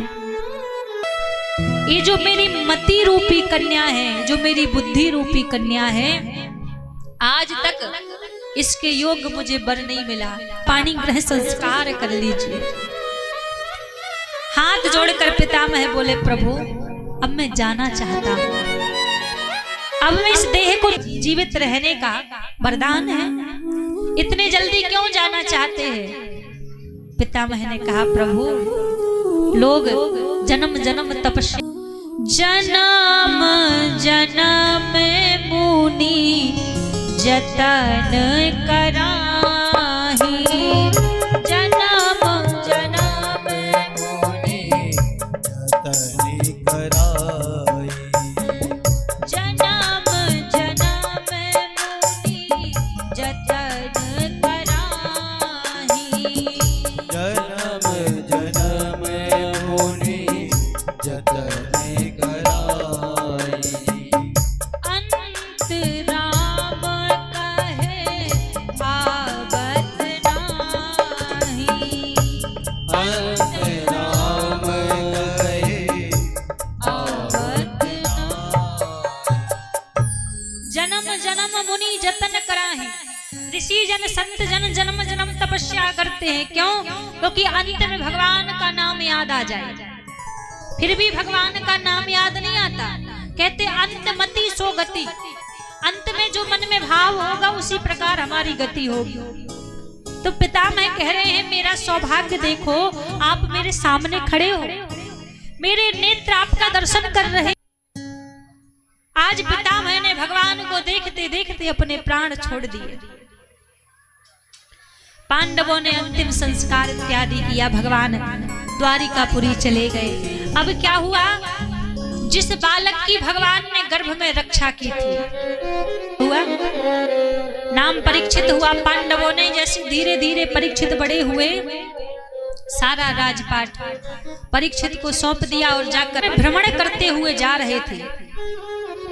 तभी परीक्षित ने देखा कि एक गाय खड़ी खड़ी रो रही है, वहीं एक बैल खड़ा खड़ा रो रहा है, जिस बैल के 3 पैर टूटे हुए हैं, एक पैर के बल पर वो बैल खड़ा हुआ है, और वहीं पर एक काला काला सा व्यक्ति उस बैल को मार रहा है। परीक्षित ने ऐसा दृश्य देखा। अभी जो काला काला व्यक्ति था ना, ये कोई और नहीं, एक कलयुग था। और जो गाय खड़ी खड़ी रो रही है वो पृथ्वी है, पृथ्वी मैया। और जो बैल खड़ा हुआ है जिसके 3 पैर टूटे हुए हैं, वो बैल धर्म है। इस कलयुग में धर्म के तीन पैर टूटे हुए हैं, धर्म के चार चरण हैं, चार पैर हैं धर्म के। तप दया पवित्रता और तप दया पवित्रता, ये तीन पैर धर्म के टूट चुके हैं। एक पैर के बल पर धर्म खड़ा है, केवल दान के बल पर। कलयुग को लगा कि परीक्षित मुझे छोड़ेंगे नहीं, जाकर चरणों में गिर गया। महाराज क्षमा कर दो, अपराध हो गया। जैसी कहा क्षमा कर दो, परीक्षित से कहने लगे मुझे कुछ स्थान दे दो रहने के लिए। अब ध्यान दीजिएगा कौन कौन से चार स्थान कलयुग को रहने के लिए राजा परीक्षित ने दिए हैं। धूत पानम, जहां शराब का सेवन होता है वहां कलयुग निवास करता है। धूत, जहां जुआ खेलता है वहां पर कलयुग निवास करता है। स्त्रीय सूनम, जो परस्त्री गमन करता है, अपनी नारी को छोड़कर परस्त्री का संग करता है, वहां कलयुग निवास करता है। तीसरा स्थान दिया जहां पर, चौथा स्थान दिया जहां पर झूठी गवाही दी जाती हो, वहां पर कलयुग निवास करता है। एक चार स्थान कलयुग के लिए दिए हैं। घर में नहीं आता कि जबरदस्ती किसी के घर में जा रहा हूं, हम आप खुद कलयुग को अपने घर में आमंत्रण देते हैं। हम खुद अपने घर में कलयुग को लेकर आते हैं। आजकल शराब पीने का शौक बना लिया है लोगों ने, लेकिन ध्यान रखिए इसलिए शराब नहीं पीनी चाहिए। आजकल तो लोगों ने क्या फैशन बना लिया है महाराज, किसी की शादी हुई तो शराब पी रहे हैं, किसी की यहाँ किसी बालक ने जन्म लिया तो शराब पी रहे हैं, नई साल आ गई तो शराब पी रहे हैं, किसी का जन्मदिन आ गया तो शराब पी रहे हैं। महाराज ये पार्टी नहीं है, ये थोड़ा थोड़ा करके आप अपने घर में कलयुग को आमंत्रण दे रहे हैं, क्योंकि शराब में कलयुग का निवास होता है। अच्छा एक बात हम भैया जी लोगों से बोले, शायद आप में से किसी को बुरा भी लग जाए, पर हमारा काम है बोलना। आप शराब पी के मंदिर जाते हो कभी? नहीं जाते हैं? क्यों? डर लगता है मंदिर जाने में? शराब पीकर मंदिर तो नहीं जाते, क्यों? डर लगता है वहां भगवान बैठे, वो मंदिर है, अपराध लगेगा शराब पी के मंदिर जाएंगे। मैं आपसे पूछूं, फिर शराब पीकर घर आने की हिम्मत कैसे हो जाती है आपको? शास्त्रों में कहा है घर भी एक मंदिर है, जहां घर रूपी मंदिर में आपके माता पिता जो दो भगवान बैठे हैं, आपकी पत्नी जो घर की लक्ष्मी वहां पर बैठी है, आपके बच्चे जो आप, जो व्यक्ति शराब पीता है कान खोलकर सुनिएगा, वो केवल शराब अकेली नहीं पीता कि आपको लग रहा हो कि हम शराब अकेले पी रहे हैं। शराब पीने वाला व्यक्ति जानता है कि मैं अकेला शराब पी रहा हूँ, लेकिन वो शराब अकेला नहीं पीता, वो माता पिता के सपनों को पी जाता है, अपनी पत्नी की खुशियों को पी जाता है, अपने बच्चों के भविष्य को पी जाता है, अपने घर की सुख शांति को पी जाता है शराब के रूप में। और जानते हो अकेले शराब पी रहे हो? महाराज आप चाहते हो कि आपका भविष्य सुधरे, आपके बच्चे सुधरे, आने वाली पीढ़ी अमन बोल जाए, तो संकल्प लेकर जाना कि आज से शराब में हाथ नहीं लगाएंगे। आपने अपने जीवन से एक गलत आदत का ही यदि त्याग, से एक गंदी आदत आपने त्याग दी कि आज से मैं संकल्प लेता हूँ इस गंदी आदत को दोबारा जीवन में दोहराऊंगा नहीं, तो आपके नगर का यज्ञ सफल हो जाएगा। आधे घरों में कहते हैं ना गरीबी आ रही है, गरीबी आ नहीं रही है, गरीबी हम बुला रहे हैं। दिन भर आप मेहनत करते हो, 300-400 रुपया कमाते हो, उसी में से 200-300 आप अपना फिट होके घर में आ जाते हैं।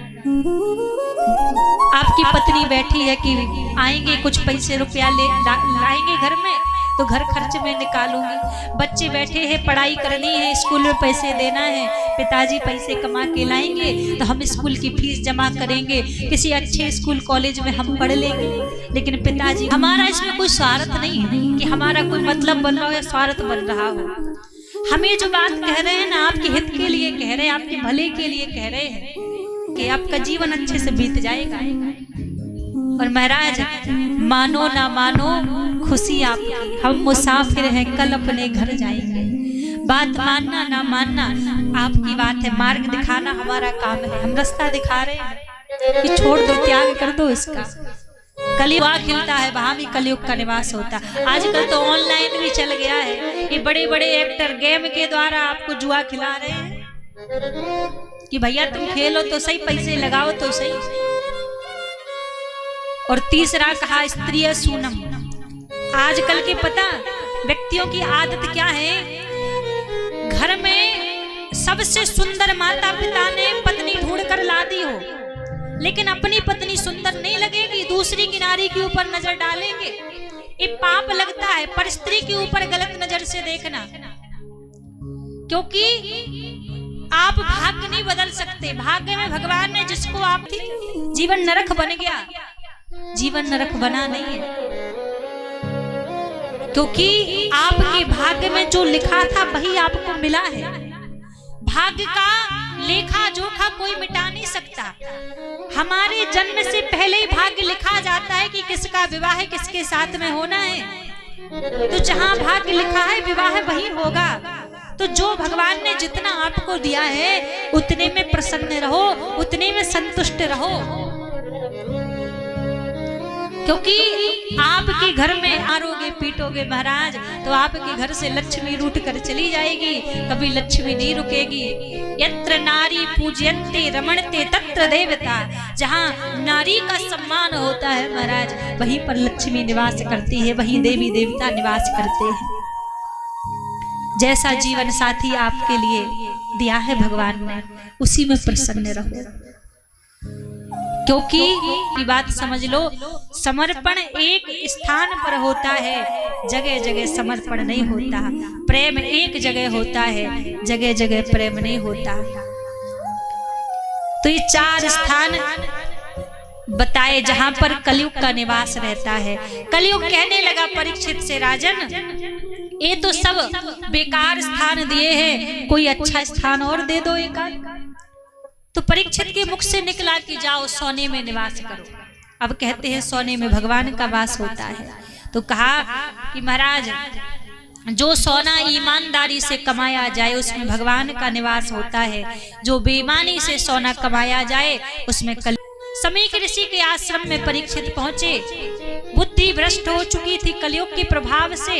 एक मरा हुआ सर्प पड़ा था, उस सर्प को उठाया समीक ऋषि के गले में डाल दिया, लौट कर आ गया। समीक ऋषि के पुत्र शंकी ऋषि ने देखा तो महाराज क्रोध आया, श्राप दे दिया कि जिसने भी मेरे पिता के गले में मरा हुआ सर्प डाला है, आज से 7वें दिन तक्षक नाम के सर्प के काटने से उसकी मृत्यु हो जाएगी। श्राप दे दिया। राजा परीक्षित को पता चला, घर परिवार छोड़कर आ गए वनों में।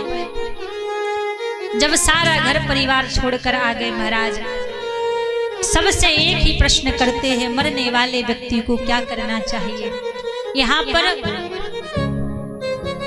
हजारों संत बैठे हैं, उन्हीं संतों के बीच में श्री सुखदेव जी महाराज का आगमन हुआ। और सुखदेव जी का जब आगमन हुआ तो राजा परीक्षित जाकर चरणों में गिर पड़े, जाकर प्रश्न कर दिया, महाराज मरने वाले व्यक्ति को क्या करना चाहिए।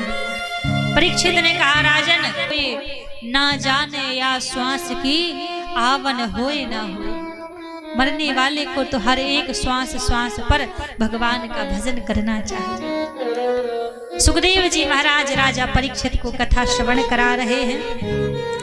आज हम भगवान के वामन अवतार की कथा को श्रवण करेंगे और हम सबके बीच में वामन भगवान हमारे दुखों का हरण करने के लिए भी आएंगे। तो कुछ क्षणों के लिए हम कथा के ऊपर दृष्टि डालते हैं। यहाँ कश्यप महाराज की 2 पत्नियां हैं, एक का नाम है दिति महारानी, दूसरी का नाम है अदिति महारानी। जो दिति महारानी है वो राक्षसों की माता है, दैत्यों की माता है, और जो अदिति महारानी है वो देवताओं की माता है। एक बार जब देवताओं पर संकट आया, राजा बलि ने अपने बल के द्वारा स्वर्ग को छीन लिया, त्रिलोकी पर राज कर लिया। सारे देवता जंगलों में भटकने लगे। तब माता अदिति के गर्भ से वामन भगवान का अवतार हुआ, प्रकट हुए। और वामन भगवान जैसे प्रकट हुए, बृहस्पति जी के द्वारा वामन भगवान की दीक्षा हुई। बृहस्पति जी ने कहा कि जाओ राजा बलि के द्वार पर जाओ और जाकर 3 पग में त्रिलोकी को मांग कर लाओ। तो आज भगवान नारायण हैं और आज हम सबके बीच में भी वामन भगवान भिक्षा लेने के लिए आएंगे, हमारे दुखों का हरण करने के लिए। सभी अपने स्थान पर ही बैठे रहेंगे। पहले इधर से होकर वामन भगवान सबके बीच में से भिक्षा लेने के लिए आएंगे। जिसका जो भाव हो अपने दुख संकट को आप वामन की जय हो। श्रद्धे बोलिए वामन।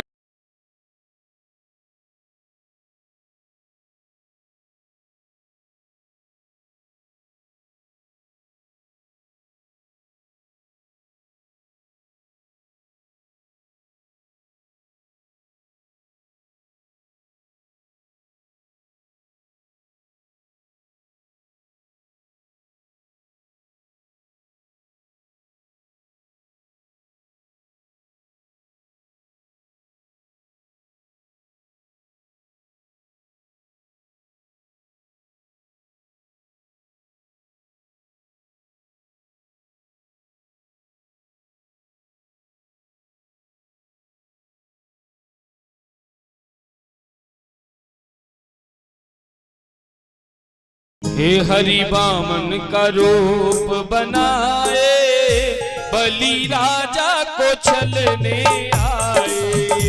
हरि वामन का रूप बनाए, बलि राजा को छलने आए। इधर वहाँ नहीं, इधर से पहले हमारे भैया लोगों पे लेके जाइए। जिनका जो भाव हो वो सभी भगवान की झोली में अपने दुख दर्दों को बांटेंगे। हे हरि वामन का हरि वामन का रूप बनाए, बलि राजा को छलने आए। ओ बलि राजा को छलने आए, बलि राजा को छलने आए। ओ बलि राजा को छलने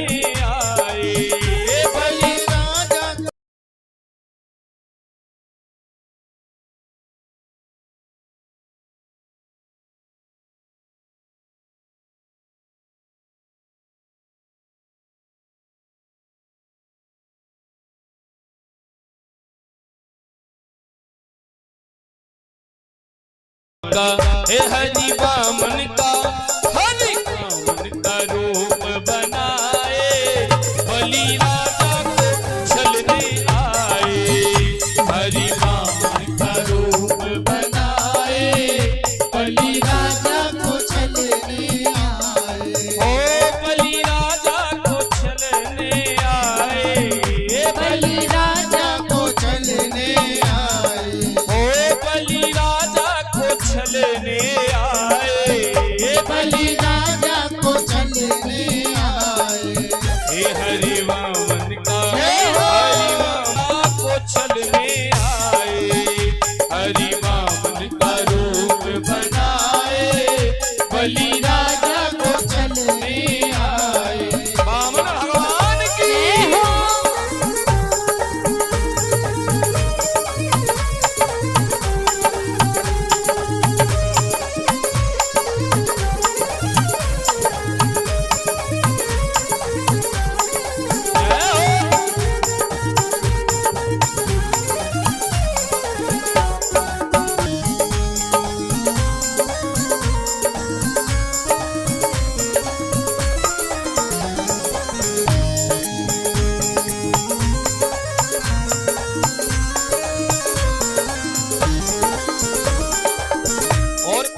कैसा स्वरूप है भगवान का।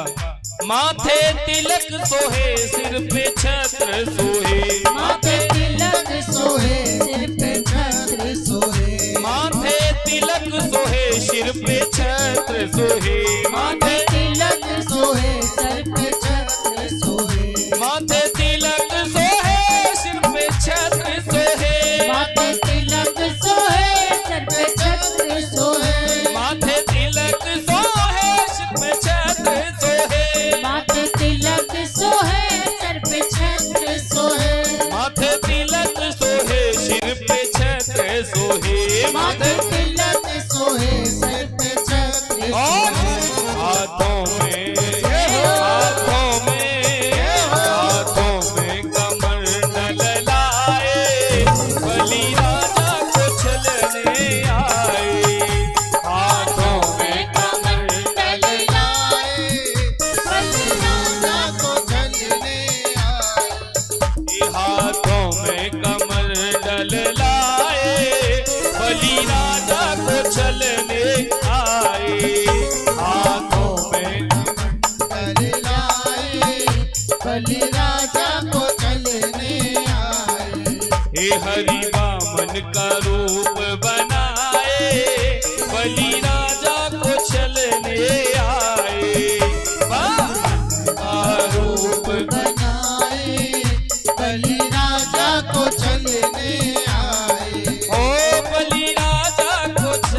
हाथ उठाकर जयकार लगाएं।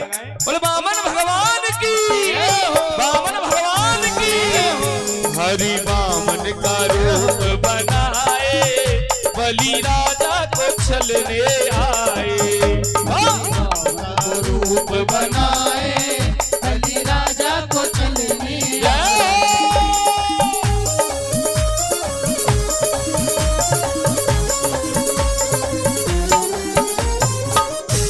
यज्ञ नारायण भगवान की।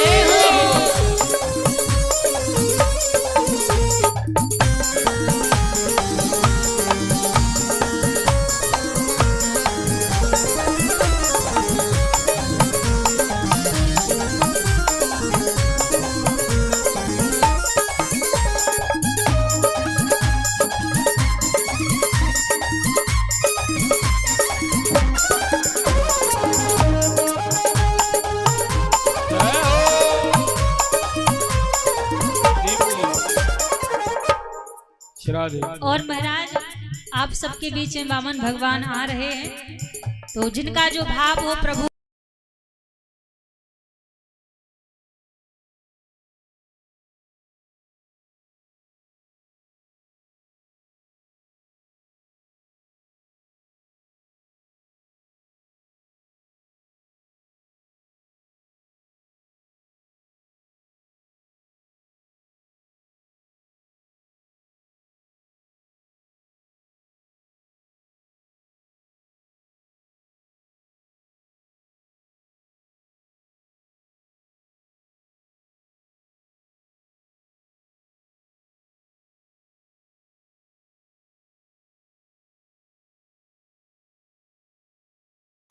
बलि राजा को छलने आए।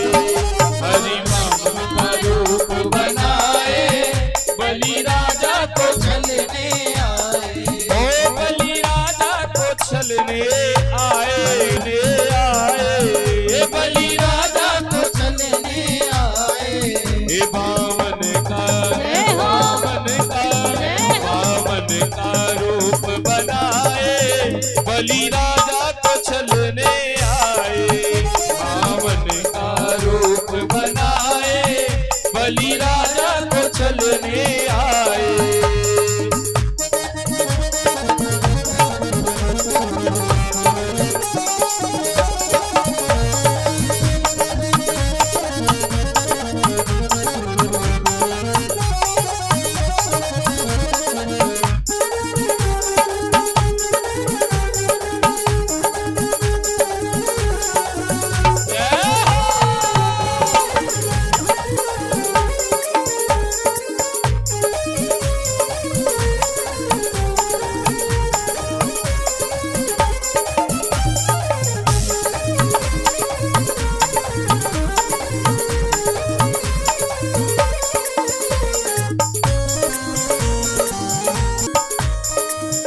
तन पे जने उधरे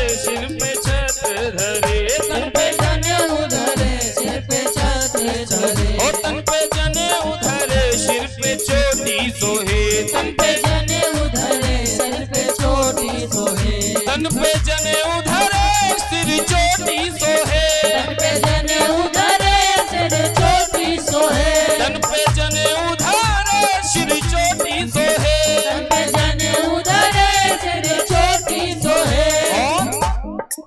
ओ चरणों में, चरणों में, चरणों में खड़ा हूँ सुहाए।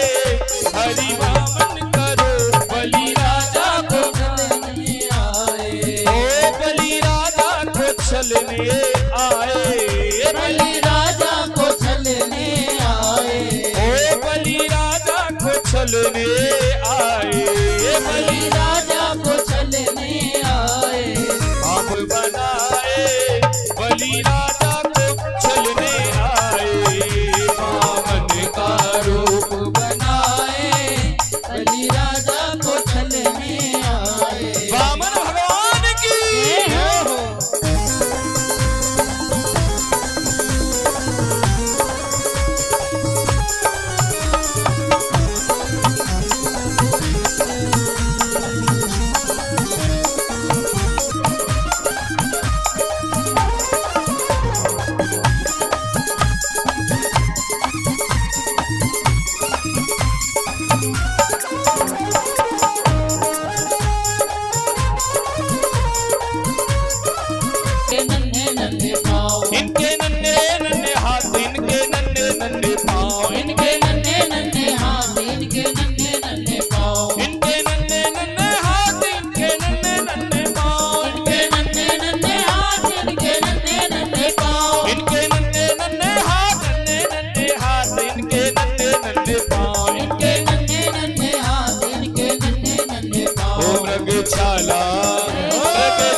चलने आए।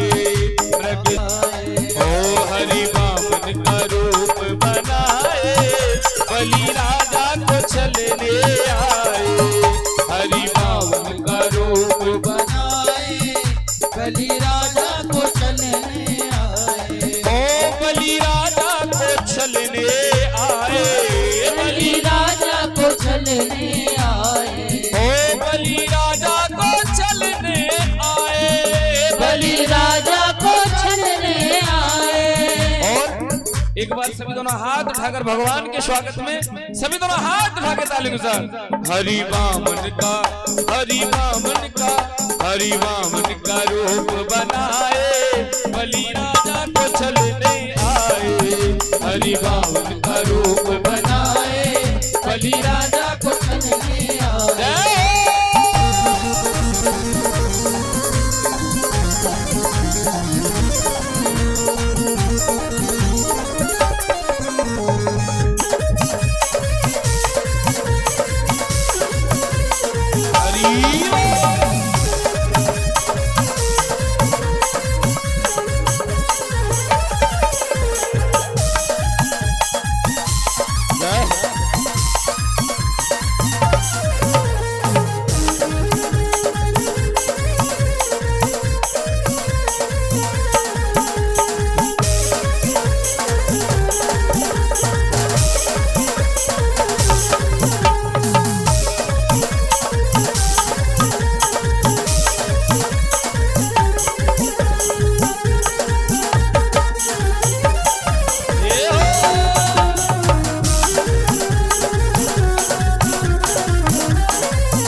बोलिए बांके बिहारी लाल की।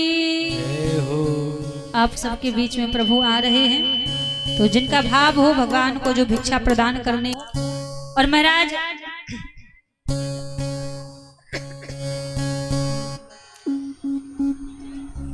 माइक के बाहर भैया शिराधे गला पकड़ रहा है, माइक बिल्कुल बोल नहीं। भगवान परम पिता परमात्मा का प्रागट उत्सव यहाँ पर मनाया जाएगा। जैसे हमारे मथुरा वृंदावन में जन्माष्टमी बड़े धूमधाम से मनाई जाती है, वैसे कल आपके इस कथा प्रांगण में ठाकुर जी का जन्मोत्सव बड़े धूमधाम से यहाँ पर मनाया जाएगा। महाराज अच्छा एक बात बताओ, कल यहाँ पर भगवान के जन्म की बधाई लेने के लिए कौन कौन आएगा? हाथ ऊपर करके दिखाओ कौन कौन आएगा। सभी लोग आएंगे बधाई लेने के लिए। अच्छा ये बताओ ठाकुर जी के जन्म की बधाई देने के लिए कौन कौन आएगा? अब आधे हाथ हो गए। अच्छा चलो भैया लेने कोई आ जाइयो, पर आ जाइयो। कल बड़े धूमधाम से इसी प्रांगण में ठाकुर जी का जन्मोत्सव मनाएंगे। ठाकुर जी का पलना गिरेगा, झूला झुलाने का हम सभी को सौभाग्य मिलेगा। यहाँ पर जिस प्रकार हमारे वृंदावन में जन्माष्टमी महोत्सव मनाया जाता है, कल उसी प्रकार इस प्रांगण में भी ठाकुर जी का प्रागट उत्सव बड़े ही धूमधाम से मनाया जाएगा। अच्छा कल हमारी सभी माताएं बहनें पीली साड़ी पहन कर आना, पीले पीले कपड़े। हमारे ठाकुर जी को पीला पीतांबर बड़ा प्रिय है, तो पीले पीले वस्त्र पहन कर आना। अच्छा जिनके पास हो वो पहन कर आना, जिनके पास नहीं है तो लड़ाई नहीं करनी जाके। अभी जाके बोलो देवी जी ने कहा है पीली साड़ी पहन कर आना है, तो पीली साड़ी लेकर आओ, कल कथा में जाना है। लड़ाई नहीं करनी, जिनके पास है वो प्रेम पहन कर आना, जिनके पास नहीं है तो जो आपको प्रिय लगता हो, जो वस्त्र जो साड़ी वो कल आप पहन कर आना। क्योंकि कल हमारे ब्रज के टेढ़े टाढ़े सरकार कल आप सभी के बीच में प्रकट होने वाले हैं, अवतार लेने वाले हैं।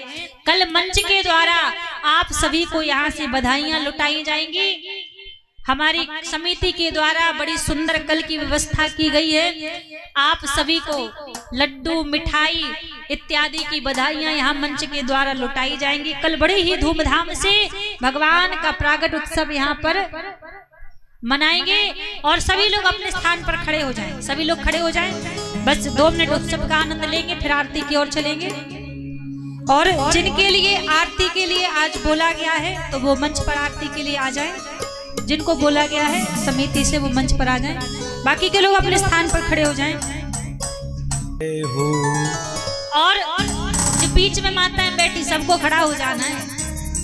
हाँ, बैठना नहीं है, भगवान ने सही सलामत तो पैर दिए हैं ना। दोनों हाथ ऊपर खड़े करके ठाकुर जी से क्या कहेंगे? बांके बिहारी की देख छटा मेरो मन है गयो लटा पटा। बांके बिहारी की देख छटा मेरो मन है गयो लटा पटा। बांके बिहारी की देख छटा मेरो मन है गयो लटा पटा। ओ बांके बिहारी की देख छटा मेरो मन है गयो लटा पटा। लटा पटा हेरी लटा पटा। लटा पटा हेरी लटा पटा। लटा पटा हेरी लटा पटा। लटा पटा हेरी लटा पटा। बांके बिहारी की देख छटा मेरो मन है गयो लटा पटा। ओ बांके बिहारी की देख छटा मेरो मन।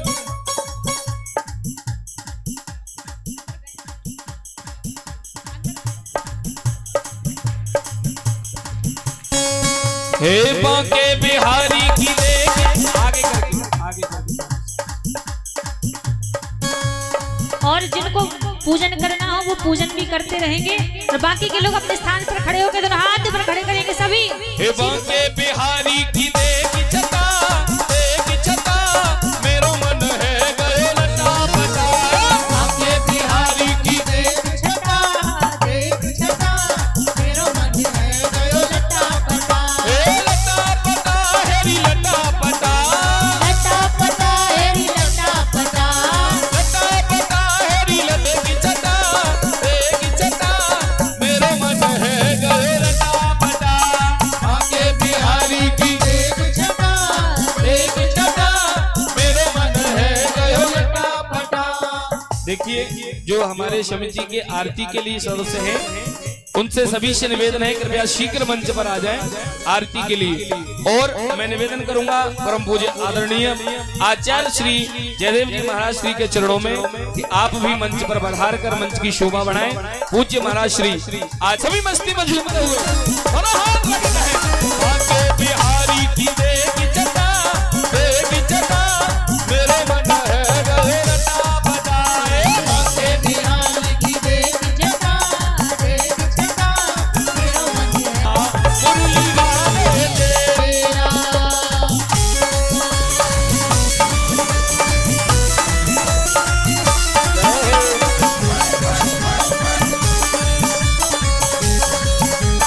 हरी बोल।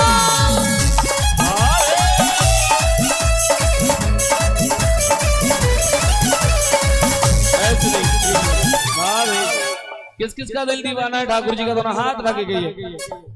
देखो मैं एक बात बता दूं, 1 मिनट हाथ नीचे करिए। ये जो 4-5 दिन है ना, वो ये मानिए जीवन के सबसे आनंदमय पलों में से है। हर एक पल हर एक क्षण आपके जीवन में दोबारा लौट के नहीं आने वाला। ये आपको खुद पता होगा कि कितने वर्षों बाद यहाँ यज्ञ हो रहा है। कितने वर्ष में यज्ञ हो रहा है यहाँ पे पता है? नहीं पता होगा। तो ये याद रखिए, जो आज है वो पता नहीं कब आएगा। तो जो मिला है उसका जमकर आनंद लीजिए, इस सिटी का भी आनंद लीजिए। दोनों हाथ रखो। मेरा दिल तो दीवाना हो गया मुरली वाला तेरा। मेरा दिल तो दीवाना हो गया मुरली वाले तेरा। ओ मुरली वाले तेरा। मुरली वाले तेरा। और काली कमली आ जाए, दोनों हाथ रखे। एक काली कमली वाला मेरा यार है मेरे मन का मोहन तू दिलदार है। ओ काली कमली वाला मेरा यार है। मेरे मन का मोहन तू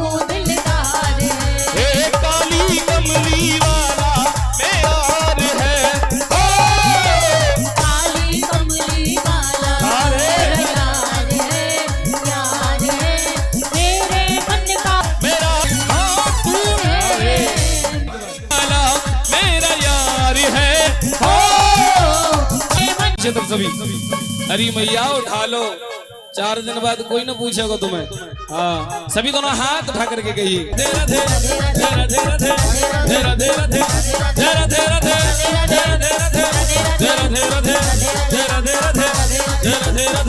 श्री वृंदावन में, श्री वृंदावन में, श्री नंदगांव में, श्री नंदगांव में, श्री बरसाने में हम सभी के बीच पूज्य महाराज श्री का आगमन। एक बार जोरदार जयकार लगाएं। आचार्य श्री यादव जी महाराज की, पूज्य आचार्य श्री यादव जी महाराज की। दोनों हाथ जय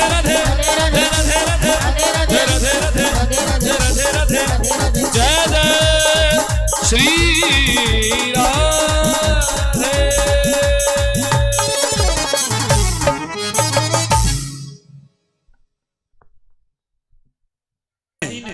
रात्रि 10 बज चुका है। भगवान की अपार कृपा और आज ये बहुत ज्यादा भीड़ है। पिछले तीसरे दिन से भी ज्यादा भीड़ की चर्चाएं लोगों का झरना माता का प्राण प्रतिष्ठा के महोत्सव पे ये यज्ञ हो रहा है। बगल में मंदिर देखे आप लोग, देखे सबने देखा भी नहीं। झरना पहाड़ी पे झरना माता का मंदिर है, उसी के खुश धर्म प्रेमियों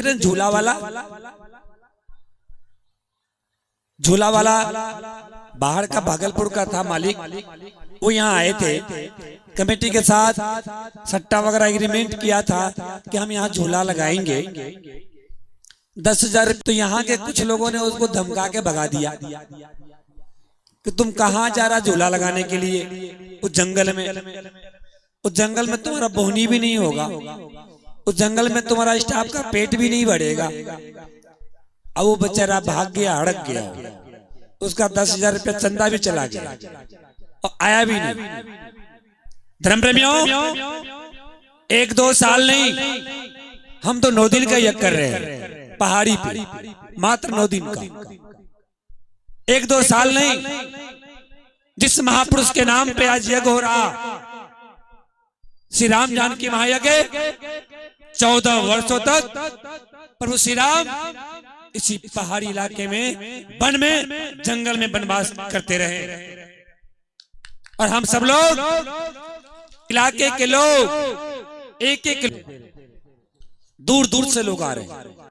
झरना एक चट्टी पहाड़ी कहाँ, उधर से भी लोग आ रहे हैं। और कल कह के गए हैं कि महाराज जी कल हमारे गांव से 300-400 की संख्या में पूरी गांव उठ करके आए। आज हम लोग देखने के लिए आए हैं कि व्यवस्था क्या है। और जब देख रहे हैं तो इतनी सुंदर व्यवस्था, कुछ कहने का नहीं। देखिए हमारे भी साथ में आए हैं मास्टर साहब विद्यानंद जी, किधर है? हाँ देखिए, आइए इधर आइए। देखिए विद्यानंद जी हैं, विद्यानंद यादव जी मास्टर साहब हैं। आप अमतौआ में शिक्षक हैं, गुरुजी हैं, और इनका घर तेतरिया है। तेतरिया में 2023 में हम यज्ञ कराए थे और उस यज्ञ में ये सचिव थे और जजमान, प्रधान जजमान भी बने थे यज्ञ में। धर्म प्रेमियों हम आए थे और जब आकर के यहाँ व्यवस्था देखे तो जब जाने लगे, यहाँ हम आए 5 मिनट रुके होंगे, हम यहाँ रह नहीं पाए। 5 मिनट के अंदर बोले यहाँ से चलिए आप। एक रविंदर जी थे, खिचड़ी बना रहे थे। रविंदर जी बना रहे थे। जिस दिन पहले दिन था, आधा घंटा तक धुमाते रहा, धुएं में वो खिचड़ी बना रहे थे। धर्म प्रेमियों यहाँ के एक लोगों के अंदर जज्बा था, हमने देखा। जब प्रथम आए थे, एक लोगों के आंखों में हमने हो जाए। एक टूना जी थे जो हमको यहाँ पे लाए। टूना जी हैं, टूना सा नहीं है। और एक लोग का यही इच्छा थी कि यहाँ कार्यक्रम हो। महाराज जी जो करना पड़े हम लोग करेंगे। और दुखी मन से बोला कि महाराज जी हम लोग 5 महीना से खट रहे हैं, 1-2 महीना से नहीं, 5 महीना से खट रहे हैं। और अब यज्ञ होने में 2 महीना बचा, अब लग रहा कि जगह होते कि नहीं, समझ में नहीं आ रहा महाराज जी। तो बोले घबराओ नहीं, ये काम आपका नहीं है, ये काम हमारा नहीं है, ये काम नारायण का है। हम और आप सेवक हैं। और उसके बाद जब दूसरी बार आए, फिर हम आए तो यज्ञ का डेट भी चेंज हो रहा था। पहले था ना 4 फरवरी से, पहले 4 फरवरी से यज्ञ का डेट था। तो विचार बना कि इसको अप्रैल में खींचो, हम लोग अप्रैल में यज्ञ करेंगे। तो हम खड़े होके बोल दिए कि भाई सुन लो, अप्रैल में यज्ञ करोगे तो हम नहीं रहेंगे, 4 फरवरी से यज्ञ करेंगे। इस डेट को कैंसिल करके फिर 4 अप्रैल को ले जाएंगे तो लोगों में एक नकारात्मक विचार होगा कि 7-8 महीना तक प्रचार आपने किया कि 4 फरवरी से यज्ञ चालू होगा, आज अब नहीं कर पाए, अभी 4 अप्रैल कर दिए, 2 महीना बढ़ा दिए। तो लोग बोला कि मास्टर साहब थे, मनोज मास्टर साहब मंच में है अभी, कि बाबा तो क्या करना चाहिए महाराज जी, हम लोग यज्ञ करना है, सबका मन में है। बोला हाँ यज्ञ होना चाहिए। और हमने देखा भी कि सबका जिज्ञासा है कि यज्ञ हो। जब देखें तो हमने कहा कि जिस समय जनना माता की प्राण प्रतिष्ठा होगा उसी साथ यज्ञ भी होगा, साथ साथ चले। 24 घंटे का अखंड कीर्तन और अगला दिन से यज्ञ प्रारंभ हो जाए। बोला महाराज जी फिर तो और समय नजदीक हो जाएगा। बोला हाँ, फिर समय 15-16 दिन नजदीक हो जाएगा। कोष कितना है देखो भाई, तो हिसाब किया गया तो 8300 मिला था, 5 महीना का चंदा 8300 रुपए। तब सबका दिल दहल गया कि 8300 में कैसे यज्ञ होगा, मात्र 8300 कैसे यज्ञ होगा। तो हमने लोगों से कही कि आप लोग अगर तैयार हैं, जो बताएंगे वो करने के लिए तैयार हैं, तो आपका यज्ञ सुंदर, बढ़िया, ऐतिहासिक, भव्य तरीका से होगा और सुंदर होगा। लोगों ने कहा महाराज जी मैं करूंगा, जैसे कहिएगा, हम तैयार हैं। तिथि फिर हम लोग 4 फरवरी कैंसिल करके फिर 16 जनवरी लाए।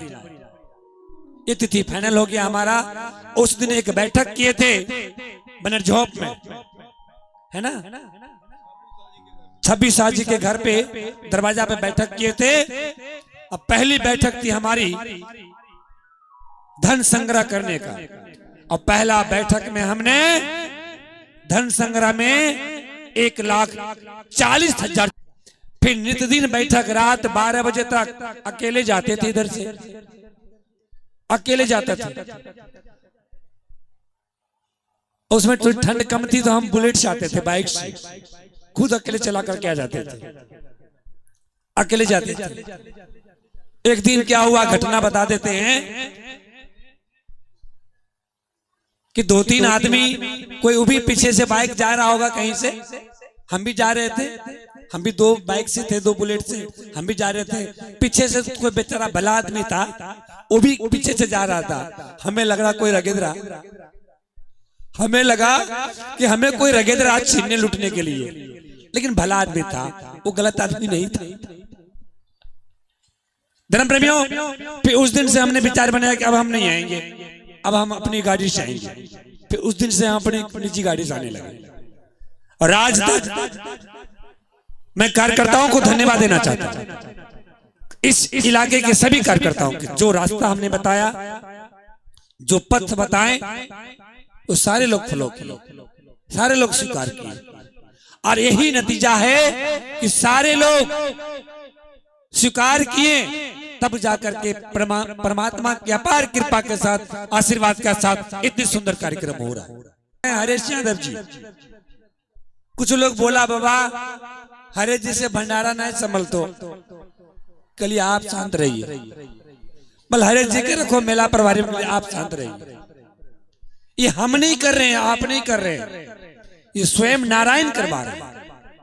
जिस व्यक्ति को जो दायित्व दिए हैं, मैं बता देना चाहता हूं, वो सभी व्यक्ति पूरी पवित्रता के साथ दायित्व को। आज हमारे भंडार प्रभारी भाई हरेश यादव जी बहुत सुंदर तरीके से स्वादिष्ट प्रसाद बना करके आए हुए श्रद्धालुओं को प्रसाद खिलाने का कार्यक्रम। व्यवस्था खराब नहीं हो, घर का बच्चा, बाहर का बच्चा, दूर दराज के बच्चे, मेला है तो मेला तो मेला ही है, पूरी लोग संभाल रहे हैं, लेकिन मेला प्रभारी का दायित्व हमने शैलेश जी को दिया।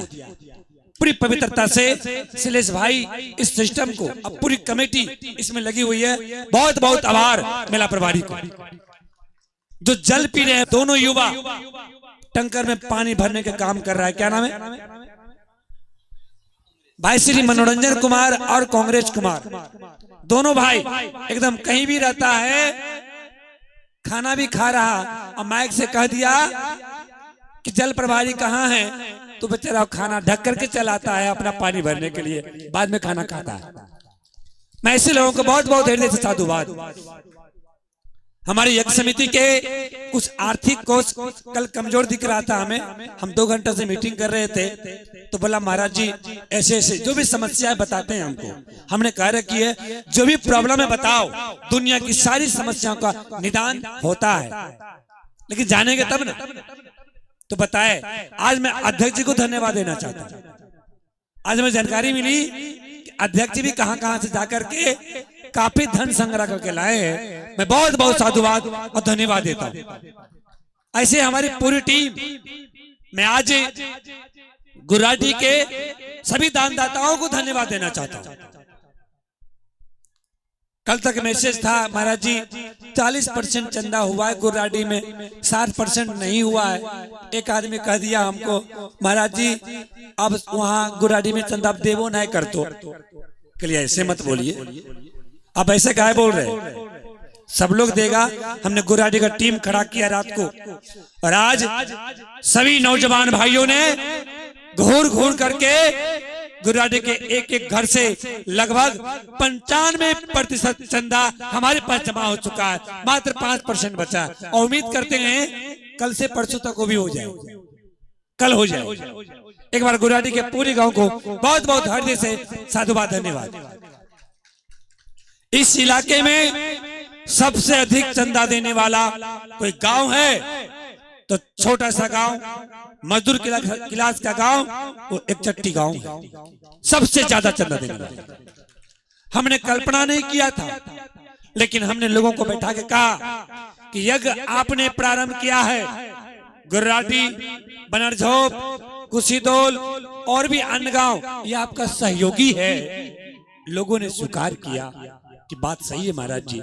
लोगों ने इतना सहयोग किया, कई लाख सहयोग किया, 1 लाख नहीं, वो 2 लाख भी हो सकता है, वो 3 लाख से ज्यादा भी हो सकता है। नगद इतना सहयोग किया, भंडारे के लिए चावल आलू दाल वो अलग किया है। मैं चट्टी के सभी दानदाताओं के बार जोरदार अभिनंदन, बहुत बहुत शुभकामना। बनरझोप की सभी पुण्यात्माओं को, दानदाताओं को भी हृदय से नमन, हृदय से साधुवाद देता हूँ। वहां से भी लाखों रुपया के योगदान, और कल बताएंगे कि बनरझोप के युवाओं के द्वारा बहुत सुंदर दान। आज झरना माता का जो प्राण प्रतिष्ठा देख रहे हैं, जो प्रतिमा मूर्तियां आई है संगमरमर की, राजस्थान जयपुर से जिस प्रतिमा के बारे में कहा वही प्रतिमा को उन्होंने लेकर के आया। मैं उनकी पूरी टीम को कल मंच पे सम्मान करूंगा। जितने भी लोग हैं आएंगे, उन्हें यज्ञ समिति की ओर से यंग वस्त्र से सम्मानित किया जाएगा। बहुत बहुत धन्यवाद, बहुत बहुत साधुवाद देते हैं। और आज यज्ञ के चौथा दिवस कथा के समापन, उसके बाद लीला प्रारंभ होगा, और कथा 4 दिन सुन ले आप। घर में सोना नहीं है, सुन लो कथा। कथा को अमृत कहा गया है, अमृत रसपान करने का मौका मिला है। अंतिम दिन हमने विचार बनाया था कि महायज्ञ की पूर्णाहुति 24 तारीख को होनी है, और 24 तारीख को रात्रि में एक विशेष कार्यक्रम का विचार बनाए थे। वो इसलिए आपका सहयोग आएगा, तब सहयोग आपका आ जाएगा। कमेटी की अभी थोड़ा स्थिति अच्छी नहीं है, तो हम कमेटी पे लोड नहीं देंगे, आप सबका सहयोग होगा। तो मेरी एक इच्छा है, जब इतना बड़ा कार्यक्रम हो ही गया, तो भारत के 4-5 प्रांतों से चुनिंदा कलाकारों को ला करके महायज्ञ के पूर्णाहुति के शुभ बेला में एक साथ शहीदों के नाम एवं भक्ति जागरण समारोह अच्छे अच्छे लोगों को ला करके इस मंच पे करने के विचार, पूरी आध्यात्मिक कार्यक्रम। इसमें एक दाता है बनरझोप के, जो हमारे तक सूचना आई है। क्या नाम है?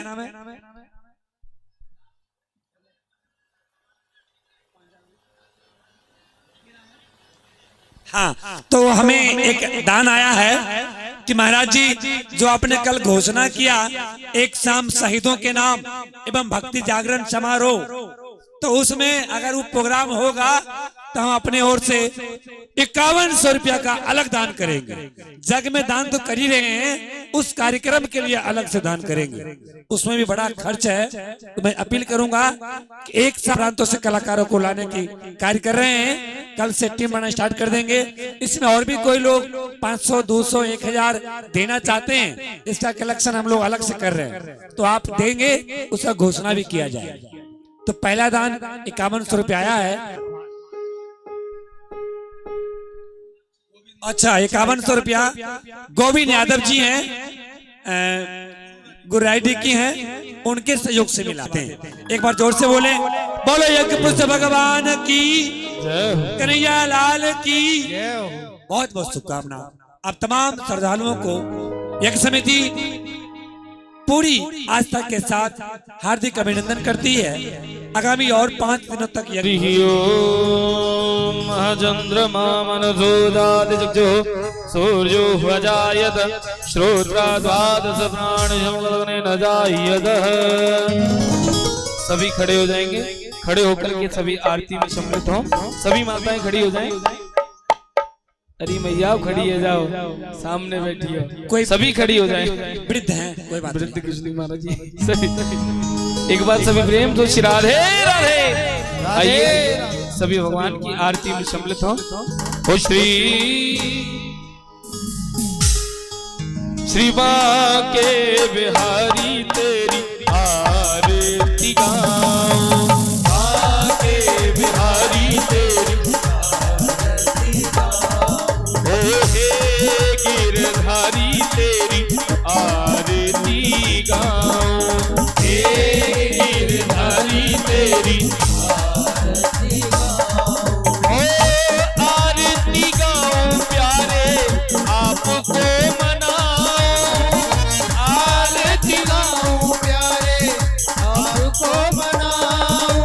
बाके बिहारी तेरी आरती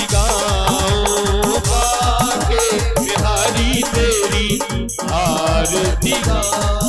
ओ मोर मुकुट तेरे शीस पे सोहे, मोर मुकुट तेरे शीस पे सोहे। प्यारी बंसी मेरो मन मोहे, प्यारी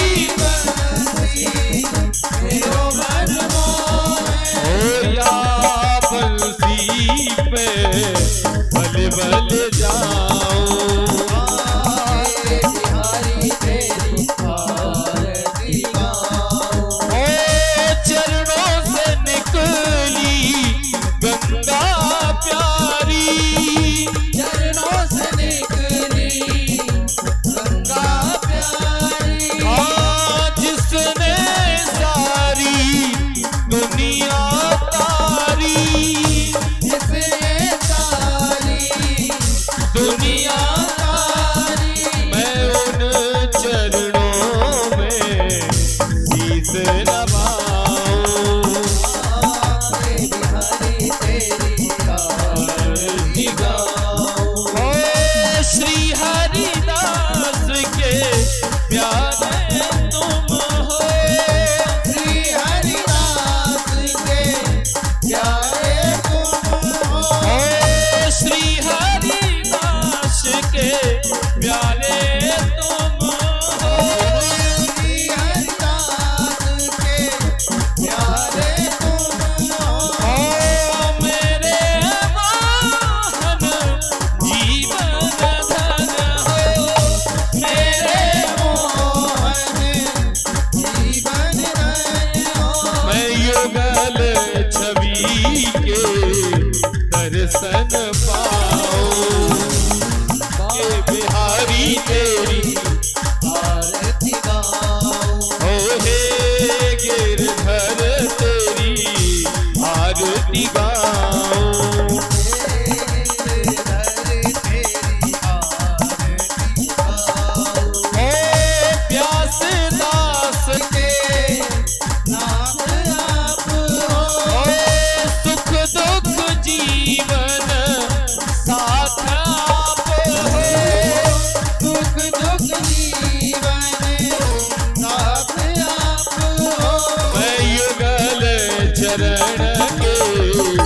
दर्शन पाओ बांके बिहारी मेरी आरती गाओ। संग सोहे वृष भान दुलारी ललिता विशाखा सखिया प्यारी ललिता विशाखा सखिया प्यारी मैं वास सदा सावन पाओ बिहारी तेरी आरती गाओ। हे गिरधारी तेरी आरती गाओ। आरती गाऊं कान्हा आपको मनाओ आरती गाऊं कान्हा आपको मनाओ। श्री माँ के बिहारी तेरी आरती गाऊं। संसार सारम भुजगेंद्रहारम सदा वसंतम हृदयारविंदे भवं भवानी त्वमेव त्वमेव शरणं मम देवदेव त्वमेव शरणं मम देवदेव त्वमेव शरणं मम देवदेव। सभी महामंत्र बोलेंगे।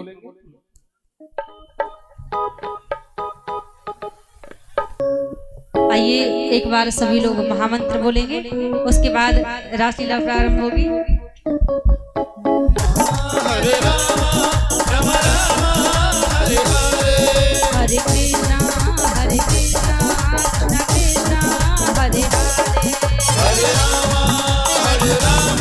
राम राम हरे हरे हरे कृष्णा कृष्णा कृष्णा हरे हरे हरे। हरे राम